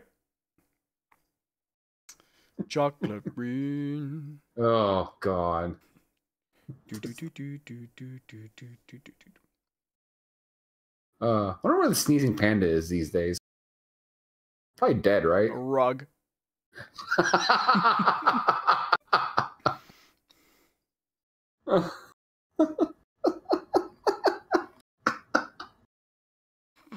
Don't tase me, bro. I wonder where he is. Prison. No, he probably owns a vape shop. Called Don't Vape Me, Bro. Don't vape me, bro. Yeah. And that's his claim He's to not fame. very clever. And everyone who comes in is like, what does the name of the store mean? He's like, oh, you guys. That's a good one. No, seriously. No, like that's the sound that like it makes when it pushes the door open. You know how like people like ding dong or like bells or whatever. Every time someone walks into a store, don't tease me, bro. Like, huh? You remember? Remember? This guy. No. Me. Right here. Great. Weren't you going to Cornell?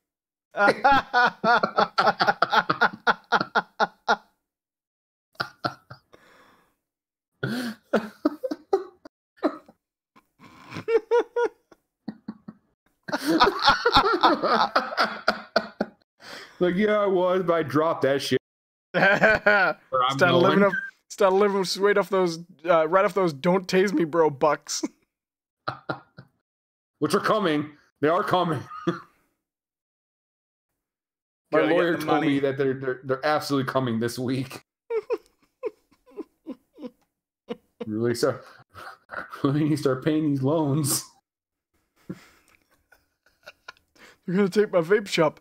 Don't repossess me, bro. Don't repo me, man.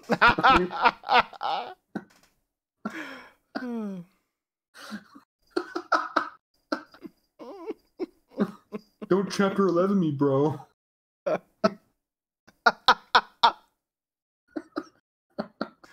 Don't remind me of the futility of existence, bro. And then, then it comes full circle. He's banging on the door of his ex-girlfriend, like, baby, I swear it'll all come together. It's gonna be okay. And her current boyfriend shows up, tases him. Don't tase me, bro. Don't leave me, bro.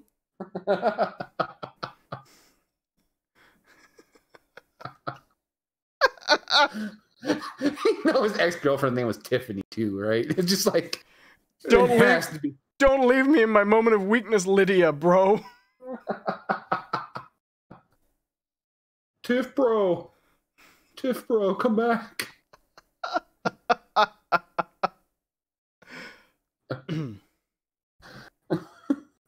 Goes to a prison where everyone's dancing to Thriller. No, this was the one that knocked me off my train. The algorithm. Don't irony me, bro.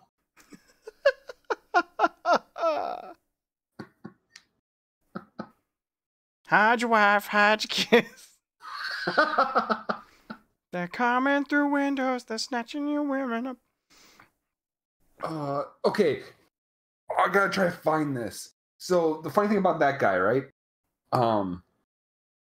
The hide your wife, hide your thing. Someone tried to make a movie, a YouTube movie, right? It was kind of the weird thing is it was actually kind of oddly ahead of its time. Like this would have been something that would have ended up on YouTube Red, honestly. So okay. Someone tried to make a movie, and what they did is that they pulled in basically the memes of the time to put together this movie. YouTube movie. I can't spell today. Well, don't get too annoyed with your keyboard. Pick it up, swing it into the screen, and scare your coworker. Sorry, that's going back a while, isn't it? Does that one even have a name? I don't know. You remember that one? Yes, I do actually. Okay, his real name was Antoine.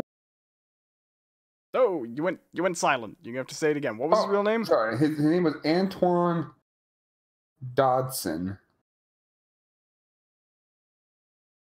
Antoine Dodson. Yeah. He has an album. It's just that for an hour. Hide your wife, hide your kids, hide your wife, hide your kids, hide your wife, hide your kids, hide your wife, hide your kids, hide your wife. No. Okay, he has an IMDb page. Let's see if we can find it here. That's terrifying. All filmography. 5. It's strange that he became an internet celebrity because interesting person, of course, but he didn't actually do the thing he was famous for. Do you know what I mean? Like he said that on an interview, but it was the song that everybody knew, right? So he was on Medea Christmas. What? Damn it. I gotta find this because this was a thing. I never watched it, but it was a thing. Are you sure it wasn't like a parody movie? Or like it was a movie about him, without him in it, you know? I want to say like I Justine was in it too.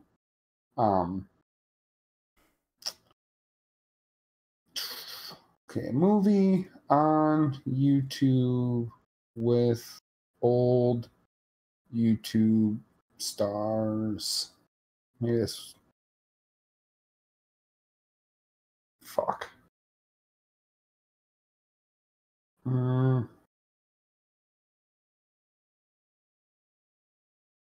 I don't know. Okay.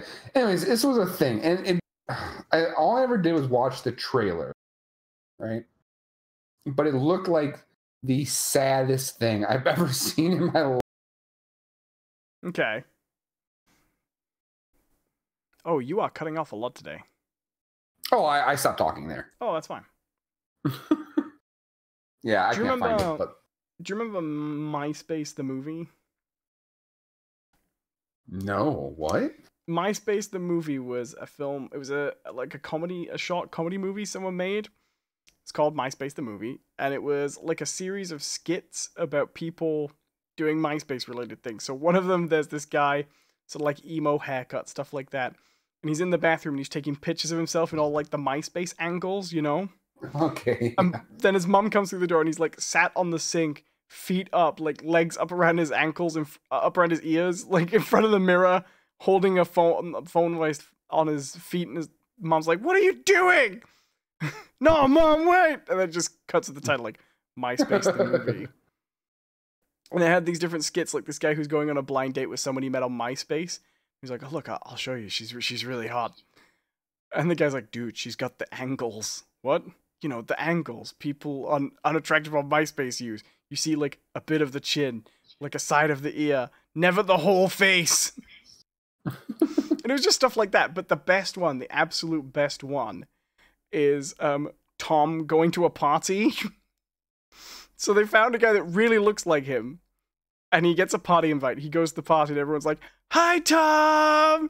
And everyone at the party knows him, and they're all buying him drinks. And he gets absolutely, absolutely drunk at this party because he has so many friends, basically, is the joke. And MySpace, the movie, wasn't bad. It was quite a good little skit. Will make no sense to people these days because... right. No one remembers. No one's going to get that. Yeah. I do miss the early days of internet comedy on YouTube. Do you remember Barats and Beretta? No. Oh, they were good. They were amusing. I think I do. So I actually saw this thing on Facebook. It's one of those, snapped like tweets or Facebook posts that people and then comment on, right? Right. So they clip out so it was the status was, "Man, it'd be cool if there was a song that played every time someone went to your profile." And someone goes like, "Oh my God, kids are too young to remember MySpace now." I remember we talked about this a little bit before, and how weird it was. The one thing I remember, because I still think it's weird, that little cottage industry that sprung up of people selling profile designs. Yeah. As if, like, you would never get that on Facebook now. You would never get HTML access to your Facebook page. Right. That's why, like, okay, it was weird. It was, so here's a weird thing, right? Facebook becoming the predominant social media platform was the very first time I really got slapped in the face with the idea that, oh, the future is not going to be what I hope it is. So I remember when like the Facebook thing was still kind of like, Facebook was around and everyone knew what Facebook was, but it was kind of like, oh, who's really going with Facebook, right? It was because I was always going to like the MySpace chat rooms. I spent a lot of time in MySpace chat rooms. And I got to know like some of these people very well, actually. And we would talk about that, like Facebook. We're like, no one's gonna go over Facebook. Look how stupid Facebook is. And we'd go over and look at it. And it's like ridiculous. It's like it's all just white and blue. It's ugly looking. And to this day, I still think Facebook is a fucking hideous looking website. Right. And it's worse than it used to be. Yeah. And like it was kind of like the UI was sort of like hard to figure out. Old Facebook is a weird thing to look up, actually. Mm-hmm. It's strange. And of course, a lot of people don't realize that Facebook, when it first came out early on, you actually had to go to a school that was registered with Facebook to join it. Mm-hmm. Yep, you had to be in college. You had to go to an approved school. Yep.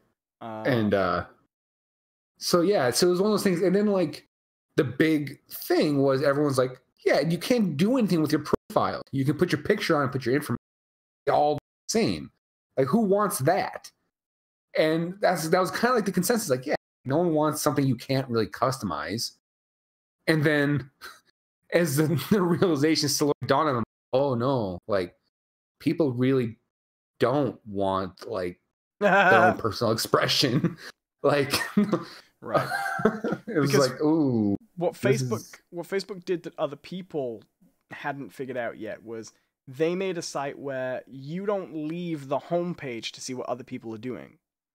Right. Like, I remember early on in Facebook, when I first got my Facebook account and I used it for the first time, I remember being kind of weirded out by the idea that it told other people what I'd liked and what I'd seen and what I'd logged into. Right. I thought, yeah, I was the same way. It felt like you were being observed. Right, but I mean, there was also the time and when we were apparently. Yeah. It was kind of like the last time people gave a shit about their own, like, I guess, persona online. You know, Right. It was once Facebook became a thing. Anyone who was like had any hopes of being like, oh, there's parts of me you don't know, gone, just right, gone. Right, it was like Facebook, you still had to kind of work.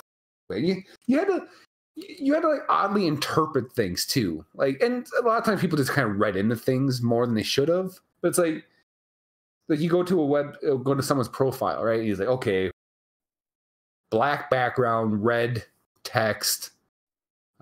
Clearly this kid's kind of edgy. An Evanescence song starts playing. Like, okay. I mean, everyone in high school had a black background. Sure, but it was the color that went over that mattered, right? You had the kids who had the red, right? They were the edgy ones. You had the kid that used green. They were really into the Matrix. That's true.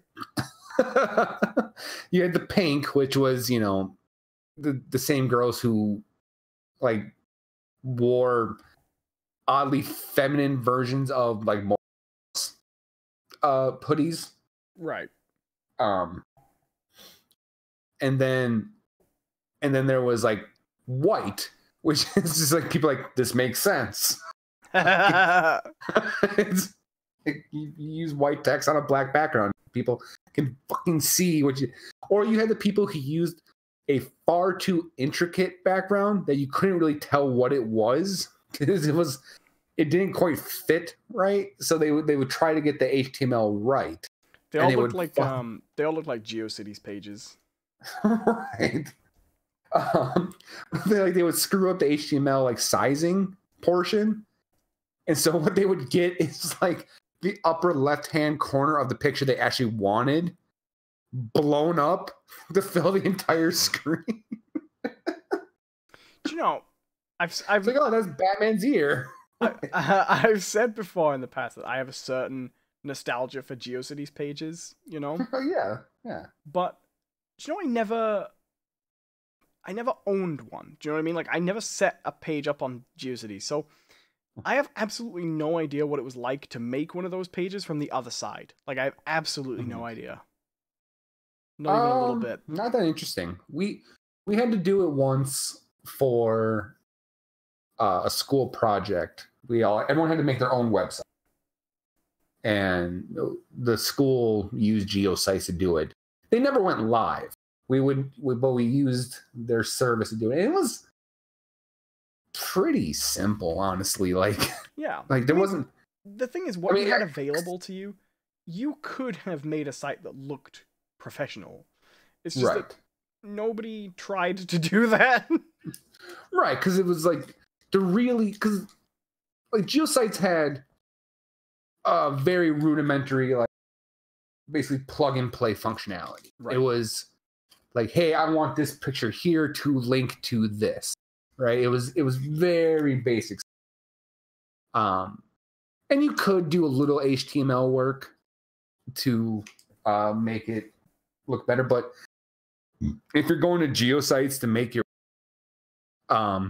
chances are you didn't really have those skills. Because if you had the skills to make a website like look really nice, chances are you were probably doing it professionally at that time, right? Because there's, it was before that market got flooded. I had sort of the in-between. I would make websites, but I made websites that were I made them with things like, do you remember Front Page Express? Which was like a homemade site builder, and I used something called Net Objects Fusion that was really good, actually. So I'd make websites that looked okay, but were... I wonder if my old websites are still up. I'm going to take a look. I had some websites that I left up. Oh, no. Oh, what about the Wayback Machine? Hold on. I'm going to try and Wayback Machine. I'm going to try Wayback Machine, one of my old sites. Okay, here we go. Let me try this. I had some bad websites over the years. But I wasn't terrible at it, but I didn't have any, like, enhanced skills. If I ever wanted to do anything that looked like a blog, I had to, like, load it in, like, page by page manually, you know? But yeah. I still like they existed. I've said before, I miss old internet. I don't actually find modern internet as accessible for things. If you're trying to go on a deep dive into a subject, it can actually be it can feel like you're restricted from information more than you found it. Right. I mean, like, it's fun because internet back then, like, it's fun to think about. Like, oh man, remember how shitty everything looked? And then when someone actually, like, okay, the perfect example, right? You hear everyone always talking about, like, oh man, old internet, like how that used to be. And then was it last year or the year before, Amazon, for their April Fool's joke, reverted Amazon back to the original Amazon? And people lost their fucking minds. They're like, what is this? Like, how do we go anywhere? Like, no one could figure out where they needed to go to find their items. For me, it's not so much about old web design as it is about when lots of people had their own pages rather than being hosted on other people's pages. You got access to stuff that... Okay, I'll give you a really good example. I used to be really into Dragon Ball Z when I was a kid, like a lot of people. And I once looked up and I used to search around and go on deep dives and get into it. And there was a site that kept a list of Dragon Ball Z movies, right? Sure. And they had a movie on there that was an unofficial Chinese adaptation of Dragon Ball. Real quick, since Mitch says Netscape Gold. It was an unofficial adaptation of Dragon Ball. And what it did was it just had a list of everything that had been adapted, things like that. And it was just a fan site, and he would just list all the movies, and he watched them all, and he reviewed them. I can no longer find that site. It doesn't exist anymore, fair enough. But no one else has that information. And the few sites that are very, very, very into Dragon Ball, the big Dragon Ball fan sites, they're all either quite old forums, or they've been sort of homogenized onto other sites and just broken down further. And then they're completely wiped off the list by tons and tons and tons of corporate listings, you know what I mean? And it's stuff like that I don't find as useful. Now, I get it. If I just go onto Google and I search for Dragon Ball, for example, first result is Wikipedia, next result is IMDb, then a fan wiki. That makes sense, right? That's okay to me, right? Yeah. But we can go on to, like, third page, YouTube, fourth page, official merchandise at other corporate stores, fifth page, Bandai Screen Rant stuff that's tagged Dragon Ball. So, okay, you go deeper and you go Dragon Ball fan site. Fair enough. And there's one, maybe two. Well, okay, there's a few more, but then there's sub-sites of other corporate sites. So, fanpop.com / you know what I mean? And then you get to things like the Reddit community and stuff like that. That's what I miss. Not the old web design, which modern web design is significantly better than old web design. It's the fact that you can't find a website anymore from someone who's just like, I'm a Dragon Ball fan, and here's me reviewing the movies. You know what I mean? Right. They don't exist anymore, and I think that's a loss, personally. Maybe not a huge cultural loss, but I think it's a loss. Yeah, I mean, there is that, but then there's also, like,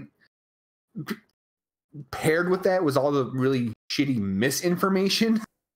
Like, sure. Then you get, it's okay, specifically Dragon Ball Z, right? I remember going to this website where it had supposedly biographies of all the characters, right? And I was under the impression that Dragon Ball Z way further than it actually did, right? Because when I was watching Dragon Ball Z, I was under the impression that we were watching the beginning of a show that's been running for 10 years. Right. And that's just not the case, right? It's, I mean, it had been around for that long, but it was not a continuous running show, right? So I found this thing with all these biographies, and I read them all, and like, oh, what happened? You know. And so I was under this weird impression about where all these characters were going. And then when it didn't happen, or something would happen that would make that kind of impossible, I was like, what the fuck? Until one day it dawned on me, like, oh no, what I had come across was not like official biographies. This was like fan, like fan lit, you know, it's sure fan fiction, you know, that people had put together, like, oh, and sort of thing. And they that's just put fair. it under, right? It's just, yeah, I don't know. That sort of stuff annoys me. Like, I don't like being misinformed. You know, like, okay, sure. I don't think anyone does. But I specifically don't like it when it happens. I am misinformed about something, and then I take it to be true, and I do that asshole thing where I'm like, well, actually, when this happens, and the people who do actually know, like, what the fuck are you talking about? Well, it's a little bit like the it's a little bit like, have you ever sat down to a newspaper and you found a half-done crossword puzzle and you're like, oh, I'll just finish this. And they're wrong. Right, and it takes you too long to realize that the reason they've left it halfway done is they've fucked up on some stage and can't be bothered to go back. Right. And that's totally fair. Like, the misinformation, completely fair. But we lost a lot of people. I guess we lost a lot of the humanity, I think, to it. Really. Well, I mean, I think there is something to be said that, okay, I think corporate control over things sucks in a way, and like, and who's to say how much they allow? I think we lost a lot of humanity along the way due to the corporate side of thing actually just getting better about that stuff. You know? Sure. I completely agree, but what I mean is, it used to be you would Google something and you'd get the official page on the top one, and then the second page you'd get a very official page of something related, like the Amazon listing, right? And then the further down you get, the closer you'd get to real people, right? But what's pushed that out is not that's what most people who type Dragon Ball into Google aren't looking for Dragon Ball t-shirts, right? You know what I mean? They're looking for just anything to do with Dragon Ball. And what you get now, just to stay on Dragon Ball, what you get now is official licensed, official merchandise, official spin-off, official do you know what I mean? And all right. So I just Googled Dragon Ball Z, okay? Uh-huh. This is what we get. We get Dragon Ball Z, the official site. Fair enough. Dragon Ball Z, the Wikipedia article. Yep. Fair enough. Happy with that. Yep. A list of three videos from YouTube. Okay. In a horizontal thing. We got one from WatchMojo.com, which is the top 10 Dragon Ball Z 10 times Goku became a supervillain, from Screen Rant. You probably get some Dragon Ball Z abridged in there. Abridged, yeah. Dragon Ball Z abridged, episode 6. That's not a bad touch of humanity in there, I guess. Okay. I mean, underneath we have Dragon Ball Z, the TV series, 1996 to 2003, from the IMDb page. Now this is where it gets kind of... But I'd say that's all pretty good front page stuff. Sure. That all makes sense to me. Now this is where I think it gets kind of shitty, right? The next one is Stream and Watch Dragon Ball Z episode sub and dub from Funimation.com. Right. Okay. Yeah, you might want to watch Dragon Ball Z. That's a close one. Okay. Now we got Dragon Ball Z, the Dragon Ball Wiki from Fandom, powered by Wikia. News articles. We have 3 top stories. And this is where we get to where you're talking at this point. Now we got official Dragon Ball Z merchandise, tees, and Funko figures from BoxLunch.com. Amazon.com, Dragon Ball Z Season 1, the Vegeta saga. Amazon.com, Dragon Ball Z Season 1, Amazon Digital Service. And fundamentally, these guys are ranking high because Amazon can throw a ton on search engine optimization. Yeah. If I just go to page 2 real quick. First thing is a listing of merchandise I can buy from Tonic Toys. I mean, I would say predominantly the next 3 pages are probably all merchandise. And in fact, if we skip to, I don't know, page 10, I'm looking up same here, merchandise. It's all, once you get past like the most credible, which is the Dragon Ball official site, the Dragon Ball Wikipedia page, you know, the very, very top stuff. The rest of the pages just become nothing but store listings from companies that can pay to SEO all their products. So there's one standout, right? There's one standout in all of this, right? Because I go to page 2 and it's all buy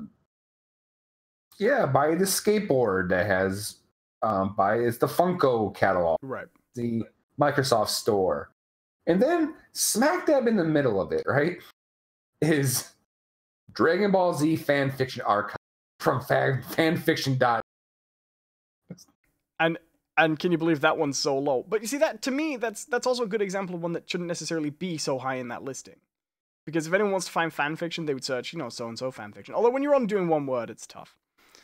But no, for me, I sort of feel like, if someone really wanted today to make a Dragon Ball Z fan site, really the option's not really on the table, is it? You know what I mean, at this stage? Not in any meaningful way. No, not really. Not really. I mean, you can. You I mean, could, you can do it.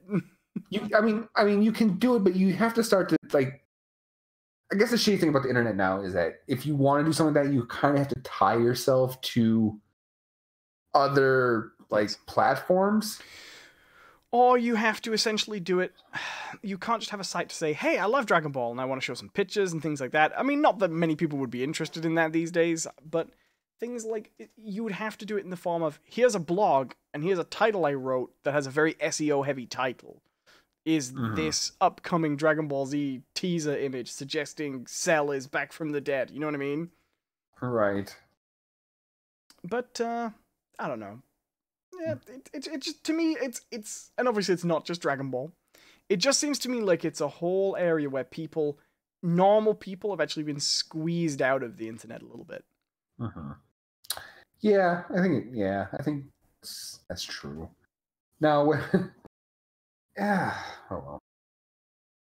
It happens. Yeah, I mean, here's my thing, right, about it. It is kind of sad. I do agree with you. At the same time, I could honestly say, even in their heyday, I wasn't really using them. I wasn't. I most of my internet time was not spent. I mean, this is just me personally. Like this, you know, of course, it's just me personally. But most of my internet time was not spent like stumbling across some dude's like fan site about something. Even when I was looking for certain things, I kind of learned real quickly to try to go for official. See, I never liked official because it never seemed to have anything useful on. Official to me always just seemed to have the stuff I already knew. I liked a deep dive even then, you know. I'm gonna look something up real quick because I want to see how much something has changed. Okay, go for it. I'm going to benfranklin.com. To what? benfranklin.com. Okay, not what I'm looking for. So, when I was in middle school, I want to say I had to do a report on Ben Franklin. And Ben Franklin had his own website. Benjamin Franklin. And I think it was from like the Benjamin Franklin Institute or something like that. But I remember it being like the coolest freaking website ever seen. Like the way they had it set up, the way it looked awesome. As if Ben Franklin was keeping his own webpage. Yeah. Are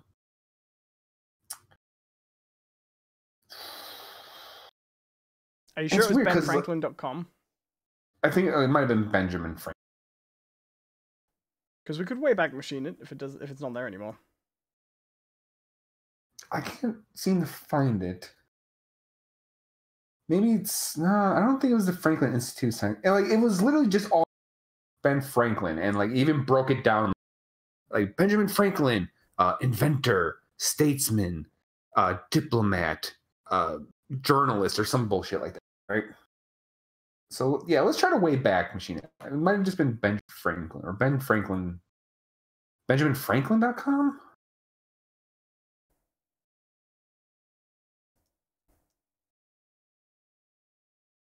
No, this is just a squatter page.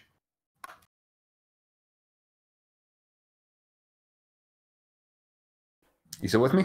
Yeah, I'm still here. It's just if you look up Benjamin Franklin now, instead of getting any websites, you get like biography.com. If you look up Benjamin Franklin now, instead of getting any websites about Benjamin Franklin, you get Benjamin Franklin's page on biography.com. Benjamin Franklin's page on BBC History, you know? But you know what? For historical stuff, I probably am in favor of the modern system. So I just searched Benjamin Franklin.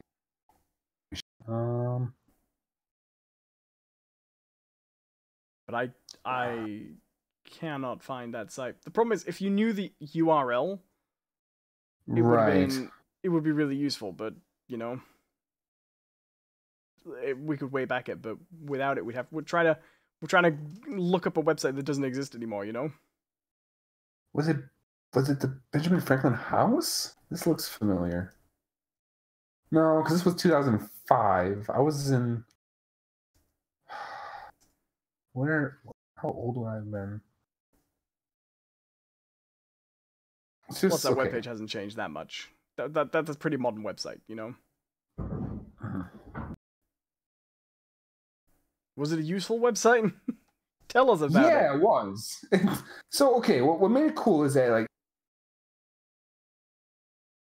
animated, like pages. So you would go to one of his. It would load up and all the categories would like sprawl across the screen, right? And then you would click on one, and then it would it would animate to bring that to the forefront, and then give you a bunch of information about that aspect of his life. Is it this? Is BenjaminFranklin.com?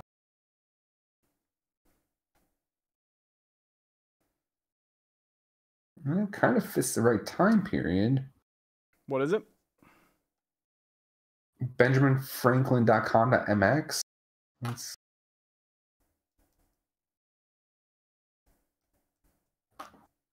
Let's check out on 2003, because that would be middle school for me.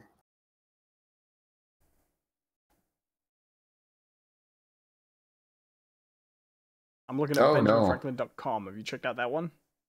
No. I'm taking a look. I'll check BenjaminFranklin.com and then BenFranklin.com. Does anybody call him Ben Franklin? Oh, yeah. I think it's mostly more known as that, honestly. Oh my god, this is taking me to Celebrity 1000. Apparently Celebrity 1000 used to be squatting BenjaminFranklin.com. This is an old website. Are you on the Wayback Machine? Yes.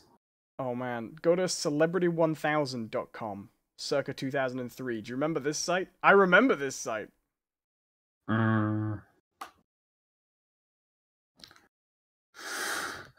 Celebrity 1000 as a number. 1000. Top 5 movies: Jurassic Park 3, America's Sweethearts, Legally Blonde, The Score, and Cats and Dogs. Oh, jeez. Entertainment news. Win a concert in your hometown with the Bangles and teen superstars Dream.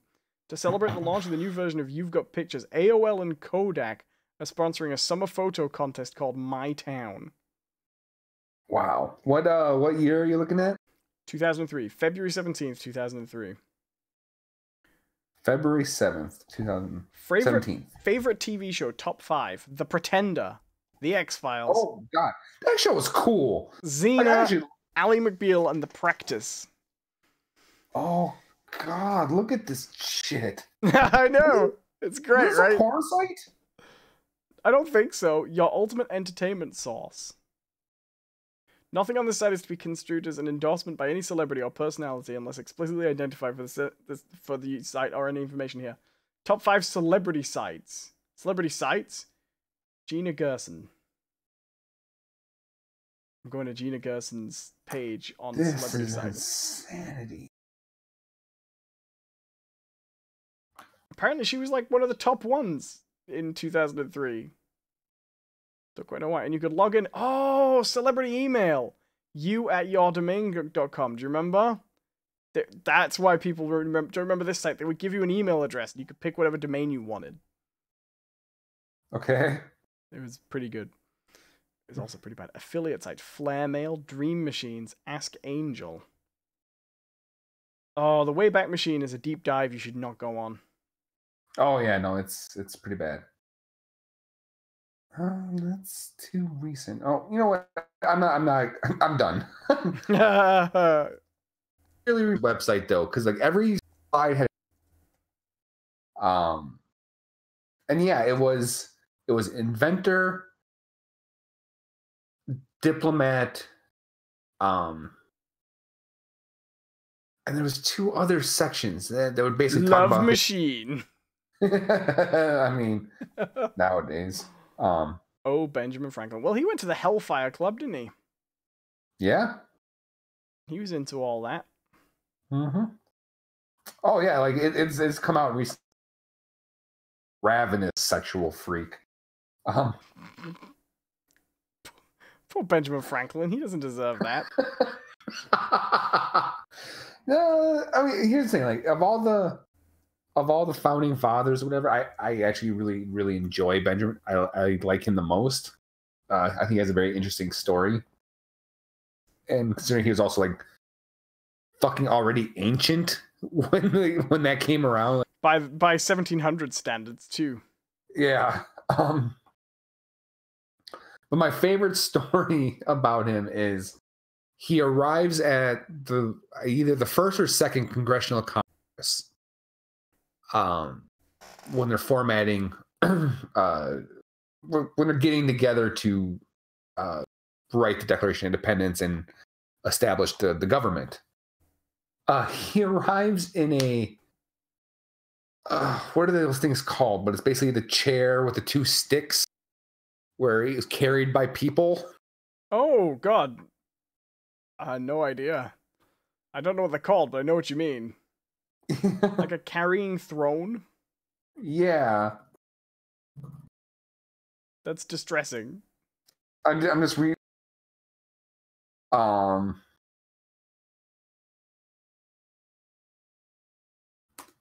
Let's see. Benjamin Franklin arrives at Congressional Congress carried. Come on. And he goes, I will be the new king. And everyone went, you're kidding, right, Ben? And he was like, yeah. Definitely joking. I can't, I wish I could find out what Yeah, he definitely, I remember reading this in multiple times. Multiple accounts of this. He was also a clumsy fucker who left all the pages for his book strewn across every city and town on the East Coast. Bastard. Okay, look at strange facts about Benjamin Franklin. Strange facts about Benjamin Franklin. Okay. Wasn't one of Benjamin Franklin's big things that he wrote a book about things you should do every day? That was like a thing he did. Well, he had the Farmer's Almanac. Yeah, what? Hello? Let's see here. Is that contagious? Not hear me? Yeah, what did he have? Oh, he had like the Farmer's Almanac, which was like a book of sayings. So it's where like a penny saved is a penny earned. Stitch in time saves 9 or whatever. Which I don't know what that. You don't know what?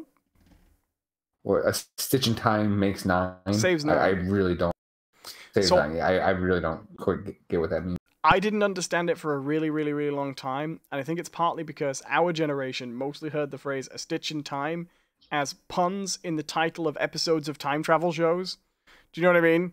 Like that's we don't like encounter it in context. What it means is, because I did finally look up and see what this meant. It means that if you have a piece of clothing and it has a teeny tiny little tear in it, if you immediately put a little stitch in it, the whole thing won't tear bigger and you'll have to put 9 stitches in it. Does that make sense? Oh. A stitch in time saves 9. Got it. Yeah. I was confused about that one for a long time. So here's a fun one. But Franklin was a fashion icon in. Oh yeah, they were all going around bald and glasses. Yeah, no, I like Benjamin Franklin. He seemed to pore over what it meant to be a good person a lot.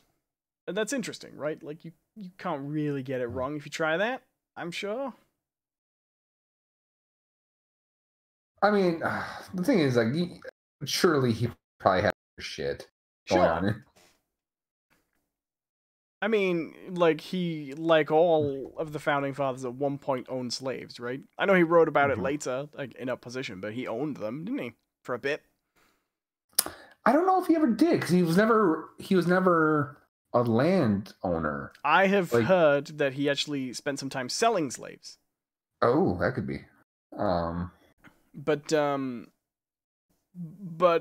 like, I don't think you can fault someone necessarily for being raised in a time where a behavior, as atrocious as it is commonplace if they ultimately come around to opposing that behavior. Do you know what I mean? Right. If they come to an age where they recognize it's wrong and they have the confidence to then oppose that action, I think there's a certain amount where you can say, well, it takes everybody time to, you know, right, to break out from the society in which they were raised.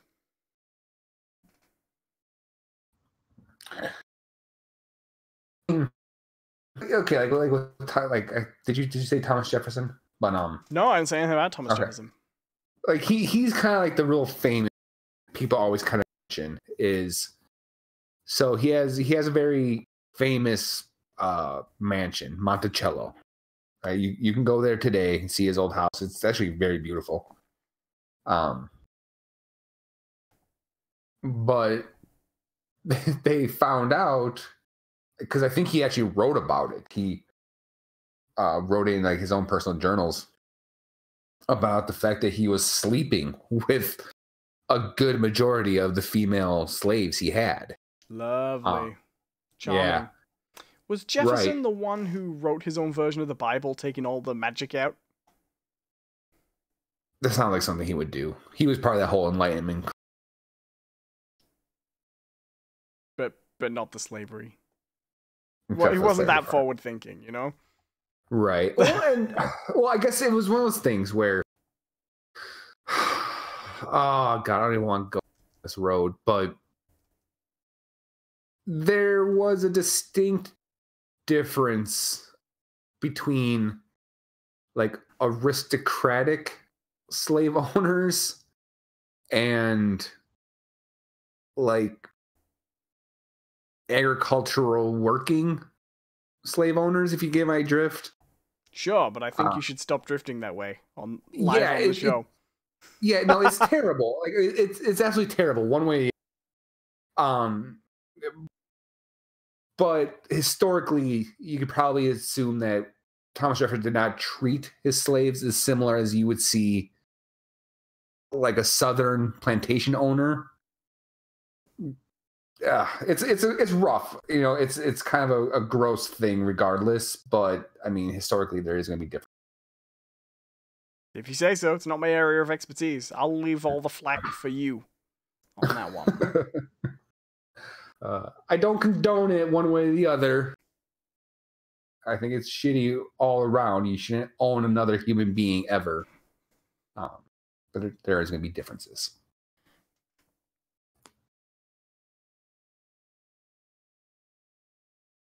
Just letting that Moving settle on. Sure, no. I thought you would dig a little longer if I let you to it. But... No, I think I don't doubt that there'd be differences. I still think it's one of those things where it doesn't redeem Jefferson in any way to note that it might have absolutely not. Differently. No. Yes, I checked it up. The Jefferson Bible, the life and morals of Jesus of Nazareth, commonly referred to as the Jefferson Bible, refers to one of two religious works constructed by Thomas Jefferson. The first, the philosophy of Jesus of Nazareth, with complete... Oh, God, it's really hard to say. Why can't I say Jesus of Nazareth? It's not difficult. It was completed in 1804, but no copies exist today. The second, the life and morals of Jesus of Nazareth... was completed in 1820 by cutting and pasting with a razor and glue numerous sections from the New Testament as extractions of the doctrines of Jesus. Jefferson's condensed composition is essentially notable for its exclusion of all miracles by Jesus and most mentions of the supernatural, including sections of the four Gospels that contain the resurrection and most other miracles and passages that portray Jesus as divine. So we kind of know how he felt. Yeah. It's no. Yeah, I mean, they say the Founding Fathers were probably deists, which is they believed in a god, but a god that didn't intervene, because they didn't have a better explanation right then. But I'd say you can still be, broadly speaking, a deist and believe basically there's no such thing as the supernatural, except on that one thing, you know? I mean, I think most of them would probably... Oh, we lost you again. Say again? Oh, sorry. I would kind of make an assumption fall under that sure. Umbrella agnostic term. You know what I mean? Yeah, he clearly didn't believe that if there was a god, it intervened in a way, or magical things happened. Right. George Washington was not, though, was he? I think George Washington was a believer. Right, and like Benjamin Franklin was a Puritan. He actually came from a Puritan background. I believe he rejected it in later life, although I could be wrong. Maybe. Well, you know, he did end up on the Quaker Oats can. I've been because I've been playing Assassin's Creed on the channel, I've been replaying Assassin's Creed 2. I ended up listening to an audio. It was a podcast, but it's a podcast that reruns episodes of a radio documentary. Sure. About Rodrigo Borgia and the Borgias in general. And I've always thought was like this really, really, really dramatic thing. There was this Borgia, Pope, Alexander VI, Rodrigo Borgia. He became the Pope, and he's like famously one of the Borgias, right? And he had kids while he was Pope, and had a mistress, and was openly worldly, if you know what I mean. Right. And this has gone down as this great scandal, him being this really, really remarkable, unusual, evil Pope, right? And this evil! Right, this plot was really interesting. Apparently, the Borgias have such a shitty historical reputation because A, they were Spanish, and people in Italy at the time didn't like the Spanish. B, fair enough. Rodrigo Borgia's immediate successor was the most rival of rival families, right? And just hated him. And was absolutely as worldly as him. And just completely trashed his reputation. So most of the stuff the Borgias are said to have done didn't really happen. But I thought... I'm probably getting mixed up. A lot of the stuff Cesare Borgia was said to have done happened. Because he was quite ambitious, and he was the leader of an army.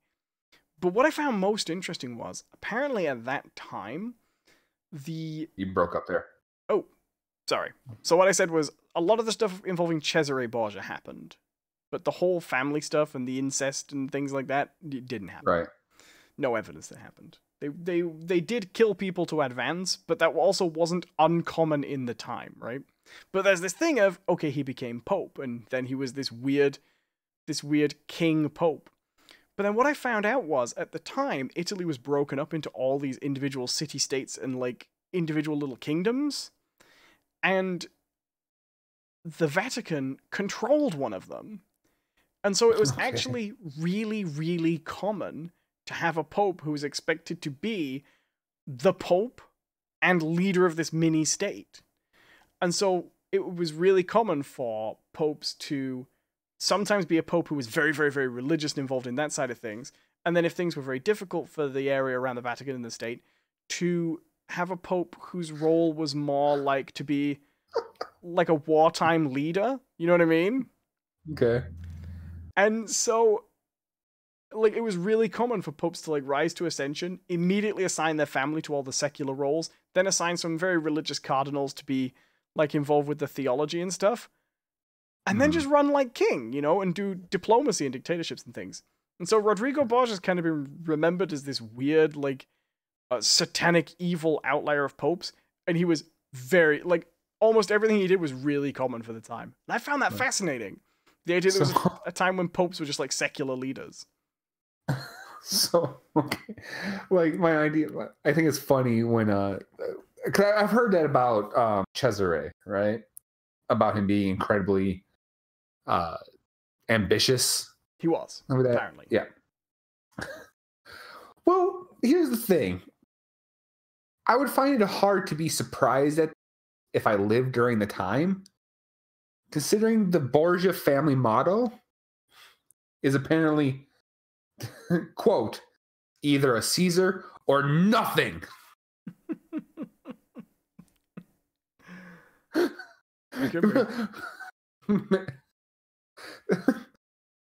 It's funny because, like, on Wikipedia, they actually they listed the Latin version, which is aut Caesar, aut nihil, right? Which means if I'm ever in a restaurant, right? Is that what it means?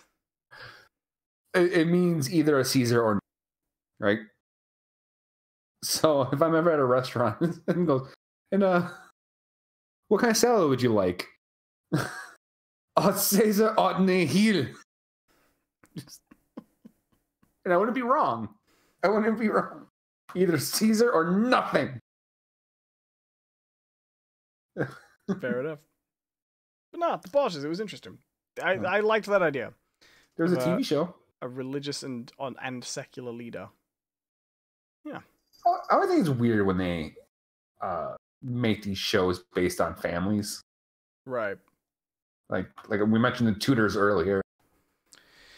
Yeah, well, they're kind of trying to be like, hey, it's just like Game of Thrones, except we're real. Mm-hmm. Oh, and then there was a show, which I thought was really strange that these two things happen so close to each other. But there's a show about, I can't remember what it's called, but it's called, it's about Mary Queen of Scots, right? Right. What's it called? The Stuarts? It's called Reign. Right. REIGN. Okay. People have a real fascination with Mary Queen of Scots. Yeah, I was kind of reading up on her because at the time my roommate was watching this show. I'm watching this with her. I'm like, there's no way I'm gonna watch this till the end. Like, it's a shitty TV show. Like, there's no way I'm gonna read this. I'm like, I'm kind of curious how it ends. And then it dawns on me. I'm like, wait, this is a historical figure. I could find out how this ends. Yeah, it's not a great ending for her. No, no, it went real bad. Real bad. Her son did become King of England, though. Oh, well done to him.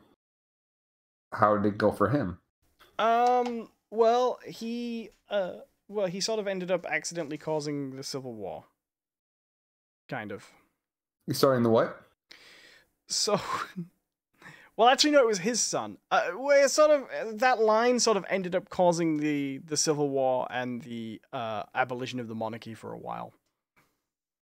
Oh, well done. So, her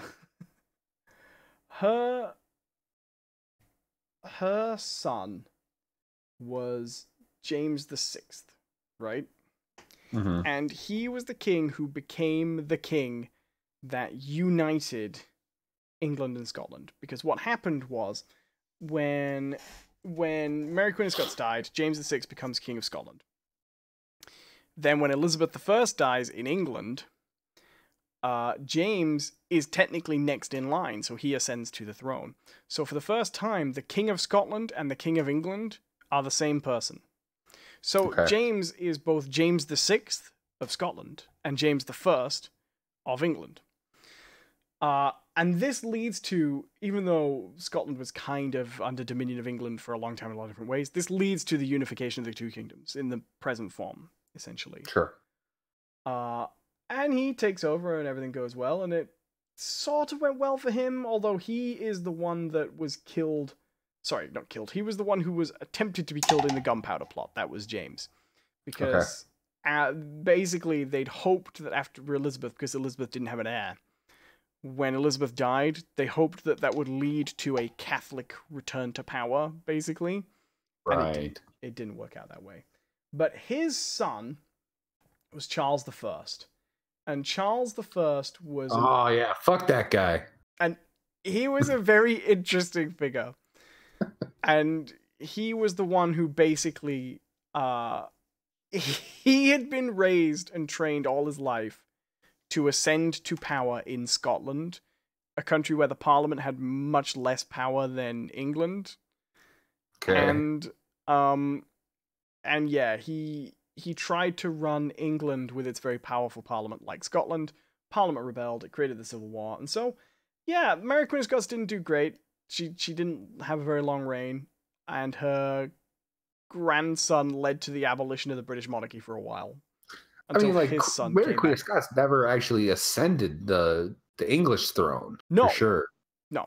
She was. I mean, they thought that she was going to. That's why Elizabeth kind of had it killed. Yeah.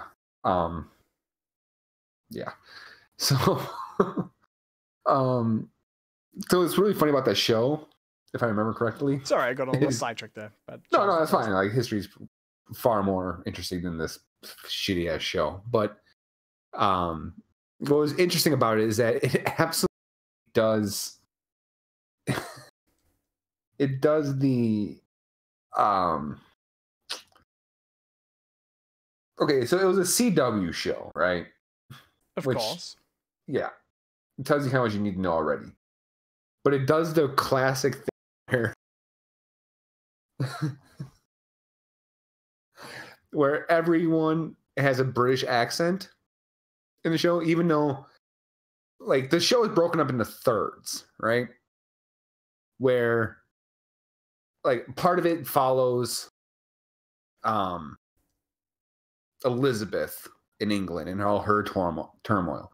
And then half of it follows Mary, or a third of it follows Mary Queen. Her issue she's having with keeping Scotland unified and, you know, having a brave face towards England sort of thing. Right. And then a third of it takes place actually, right? And they're following, well, his name was Philip, but he died. He was originally Mary Queen of Scots' husband, but he died, right? But they keep following, Francis. It was Prince Francis. But he dies, but it keeps following, like, that family line over in France. Just to keep things interesting. Yeah, even though they very rarely. Nope, we lost but what their stuff very rarely crosses over with the whole Elizabeth Mary Queen of Scots storyline. They're still just kind of there, right? And in fact, their storyline offshoots into this whole thing with Spain because, well, no, that brings back Elizabeth because Elizabeth. The Spanish Armada, I'm guessing. No, it has to do with the king over there. The king of Spain is married to either the sister I believe, Elizabeth's sister. The King of Spain was very determined to actually return Catholicism to England for a long time. Right. So relationships were tense. Yeah. So but anyways, every single person has a British, even when they're in Scotland, right? When they're in Scotland, I mean, they could get people with Scottish accents and still speak English. That still makes sense, right? Well, so that works for Spain. That wouldn't actually work for Scotland. You wouldn't have had the aristocracy of Scotland with a modern Scottish accent any more than you would. You know what I mean? They wouldn't have. They wouldn't have had. The Scottish aristocracy today doesn't speak with a Scottish accent. Do you know what I mean? Okay. Well, what I'm trying to say here is that when in the show, there's a lot of times where they're not just the Scottish aristocracy, but like just the Scottish people. No, fair enough. And they're all speaking with very British accents, or English accents, I should say. Weird. Unless, on one exception, there's one exception in that show, is that whenever they go to the North, right? They reference this a lot, like, oh, we have to go to clans in the North, right? Those guys sound like the most stereotypical, like, over-the-top Scottish accents ever. It's the same fucking country, right? But they're like, we gotta go to speak to the clans in the North. Oh, the burger. It's like, what? What are they saying? You can't understand them. You cannot understand them in the show. That's not that ahistorical. Yeah. I'm just like, what? What is going? What? But most of the clans up north, they would have been traditional Celtish, so they probably would have spoken a different language. Yeah, but weirdly. It's like, they're like, oh no, it's, and if that's what they're trying to get across, is that the fact that, oh yeah, they can't really, they have a hard time communicating with each other because of language issues. Fine, that's one thing. But then why is all the French people coming over sounding like they're from goddamn London? And then why are all the Spanish people sounding like they're from? Well, because most of the courts in England would have spoken French. In fact, probably the entirety of the aristocracy would have spoken French. So actually, all the people you hear speaking English in an English accent, they all probably would have spoken the same language, and that language would probably have been French. It was just funny. Like, sure, I think you should just give everybody the same voice. Just pick an accent. Like, don't ask people to do accents. Just have people talk sort of normally. Just have everybody do the same thing. That's like I generally don't have an issue in movies where, like, the English accent is the go-to standard for European, right? Upper class. I don't really, that doesn't really bother me much because it makes it more comprehensible. It gets the point across where they say, hey, that guy's from Germany, but then he speaks with a British accent. It's like, okay, well, European. Well, it's not even like European as much as it's like, okay, this is the medieval voice. You know, the Middle Ages voice is the English accent. You know what I mean? Yeah. The funniest thing I saw on accents with TV, when Doctor Who came back and became really, really popular in the US, a lot of people used to find it really, really weird that every time the Doctor went to space, all the aliens had English accents. I guess just because they just weren't used to the idea that in other countries, when we make TV shows, we don't give all the aliens American accents. Like, we don't do that. That's not a thing we do. Yeah, I remember... I've mentioned this many. But Doctor Who is actually one of the sources of like the weirdest misinformed things I've had is because of the British accent in Doctor Who. Oh yeah. I thought that who is the Doctor Who's biggest enemy? The Master. A race. The Cybermen. God damn it. You know where I'm going with this. The Daleks. Right. The Daleks. Right. Right. Now, for the longest time, I thought it was Darlek. Right. A lot of people spell it like garlic too. Or yeah, Darlic. Yeah. Right. Because to my ears and most Americans, we hear R's. We hear an R sound in your guys' of Dalek. But isn't that just a long A? Well, no, because for us, a long A. No. Like, what's the right way of thinking? Like, okay, like the Wrath of Khan. Do you think there's an R in that? It's on, right? For us over here, that word, Dalek, is pronounced Dalek. Right? I guess. It's so for a very long time, a lot of people are like, Dalek? And like, because like the R sound is subtle in the way it's said in your guys' accent, or in a majority of your accents, I should say. It's subtle, but over here we don't really have a subtle R noise in our accent, so it becomes Darlek. Right. I guess that's not uncommon. I would say, yeah, that soft long R sound. You know, the soft long A sound for like a R. I'm trying to think of another example off the top of my head. For years, the guy who wrote it said that he got it from an encyclopedia that on the volume on the binder said DAL-EK. Okay. And that's where you got it from. You know when encyclopedias used to list like that? Yeah. But then later on he revealed it wasn't true, he just liked the sound of it. But fair enough. But it's more common where I come from to call them Daleks as well. Like lick. Lick. But in some old episodes you do hear it said like that too, Dalek. Because I hear more of an IK sound to it too, you know, Dalek, rather than, yeah. Ek. Yeah, I don't hear the X sound that much. Ek. Dalek. Yeah. In fact, I don't like it pronounced like that. I like a Dalek. An ick. Yeah, that makes sense. I mean, there's others. Like, okay, there's others. I've heard it before, and it drives me insane whenever I do hear it. I don't know.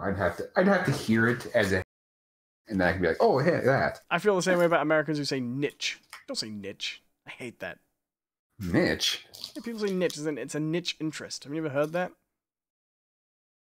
Well, yeah, but most people think they pronounce too. It's niche. Right. Yeah, most Americans know that. Oh, you hear it a lot, though. People say niche. It's a niche interest. I guess. It's terrible. But I guess. But even most people are like, no. When I used to work... Here's one that drives me insane. It's an American. I think it's a little. It's kind of hard to make these comparisons between the different accents you have in England compared to all the different accents I have in the United States, because they swing much more wildly just because of larger landmass. I don't know. I'd say the difference between a thick Scottish and a thick English is pretty drastic. Or for example, the difference between someone from Liverpool and someone from Manchester. I guess I meant England. Or Newcastle. Can you do do you even know what a Newcastle accent sounds like? Isn't that the fucking like the indecipherable? Aussie? No. No. Oh, Geordie. Yeah. Indecipherable when it's really thick. So one of the things that drives me nuts, right, is like the biggest difference accent and Southern accent in the United States, right?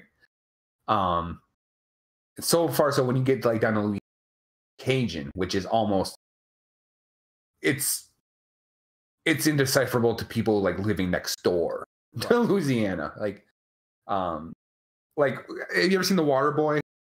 Yeah. With Adam Sandler? You know, there's that character, or no, I'm not thinking of Water Boy. Joe Dirt, right? Oh, I haven't seen that one, unfortunately. You never seen Joe Dirt? Nope.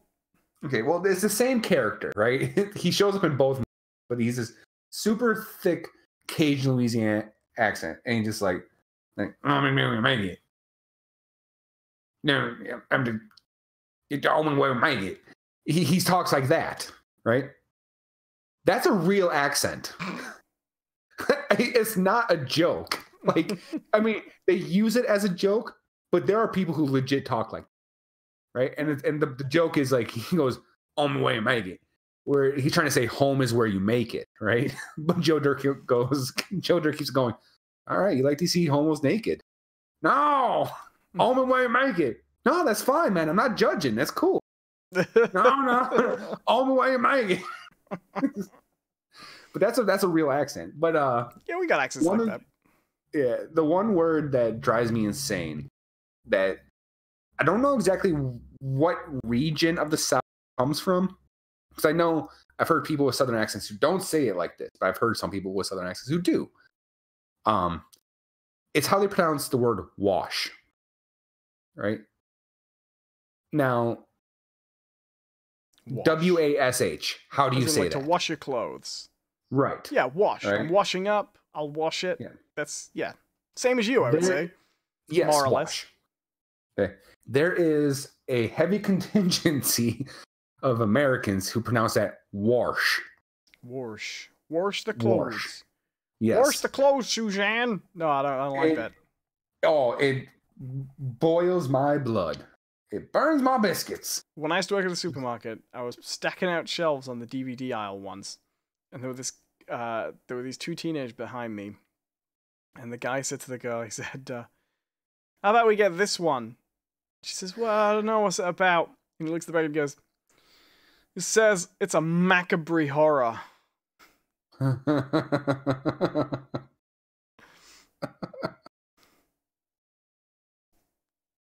I've always enjoyed that.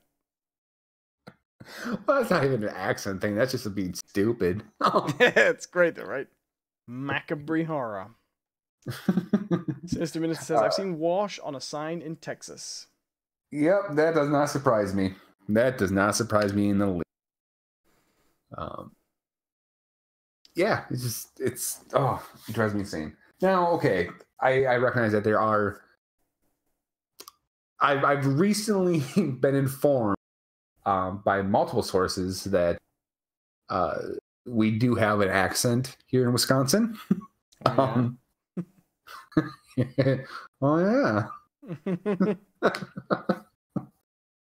Now, the thing is that heavy Wisconsin accent is actually very, very regional to Wisconsin, right? Even within Wisconsin, right. It's regional.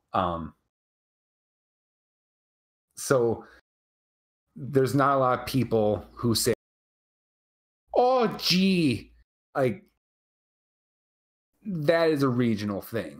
Right. People going like, "Oh, gee, Willikers," shit like. Right. There is a few sounds that is kind of statewide, particularly our A sound, and when we use a hard A as opposed to a soft A. So a lot of people would call the waving piece of fabric on a pole, right? Most people in the U.S. actually say flag, right? It's a flag. Right. Flag. Got it. In Wisconsin, it's flag. Flag. It's a very hard A. The thing that you carry groceries in is a how they would pronounce it would be a bag, like a bag, right? In Wisconsin, it's a bag. Like, maybe they're just all being very emphatic and no one's listening. Bag. Put it in the bag. Bag. Well, that's just like her from 3 on 3. Bow. Bow. All right, we should wrap up. Actually, we should. Yeah. Good night. Thank you all. Thank you all for watching. This has been another episode of Those Are a very multicultural. Okay, no. Before we wrap up, justifying slavery, multicultural. Okay. You just had to bring. No, there's actually one thing I did want back in Mission Impossible, right? And it actually ties into what we've been talking about. Oh, go for recently, right? Who thought that the guy who plays the big bad guy in Mission Impossible from Rogue Nation and Fallout. I can't remember his name. Something Lang, right? Solomon Lang, right? Who thought that guy had a intimidating voice? He does. It's the most ridiculous voice I've heard. Villain, right? Like, even Henry Cavill's terrible American accent is a little bit more menacing than that voice, where it's like, and I was like, Ethan, you will not win this time. I want to kill you now, but Solomon Lane wants you alive. I want him alive. What the fuck is that? Maybe they thought it would be more intimidating by virtue of being a little different, you know? You just don't happen to see the entire picture. The greater the suffering, the greater the peace. Okay. Cool. Please go away. You know. And I don't know if that's the actor's real, but it is ridiculous. It's just a ridiculous voice to me. But yeah, that's what I wanted to bring up. Fair enough. Really silly voice. All right. Thank you all for watching. This has been another episode of Those Are Biscuits. My name is Jonathan Cadott. With me is all Adams. Oh, where can they find you? Oh, go to my YouTube channel, youtube.com/Owen Adams. And where can they find you, Jonathan? You can follow me on Twitter, which is at John C. Person. Oh, say Twitch it again. As well. You cut off. You cut off. You follow me on Twitter, which is at John C. Person, or you can follow me now, which is twitch.tv/JCRizzle12. Hey. Hey. Until next time, have a good one. Bye-bye.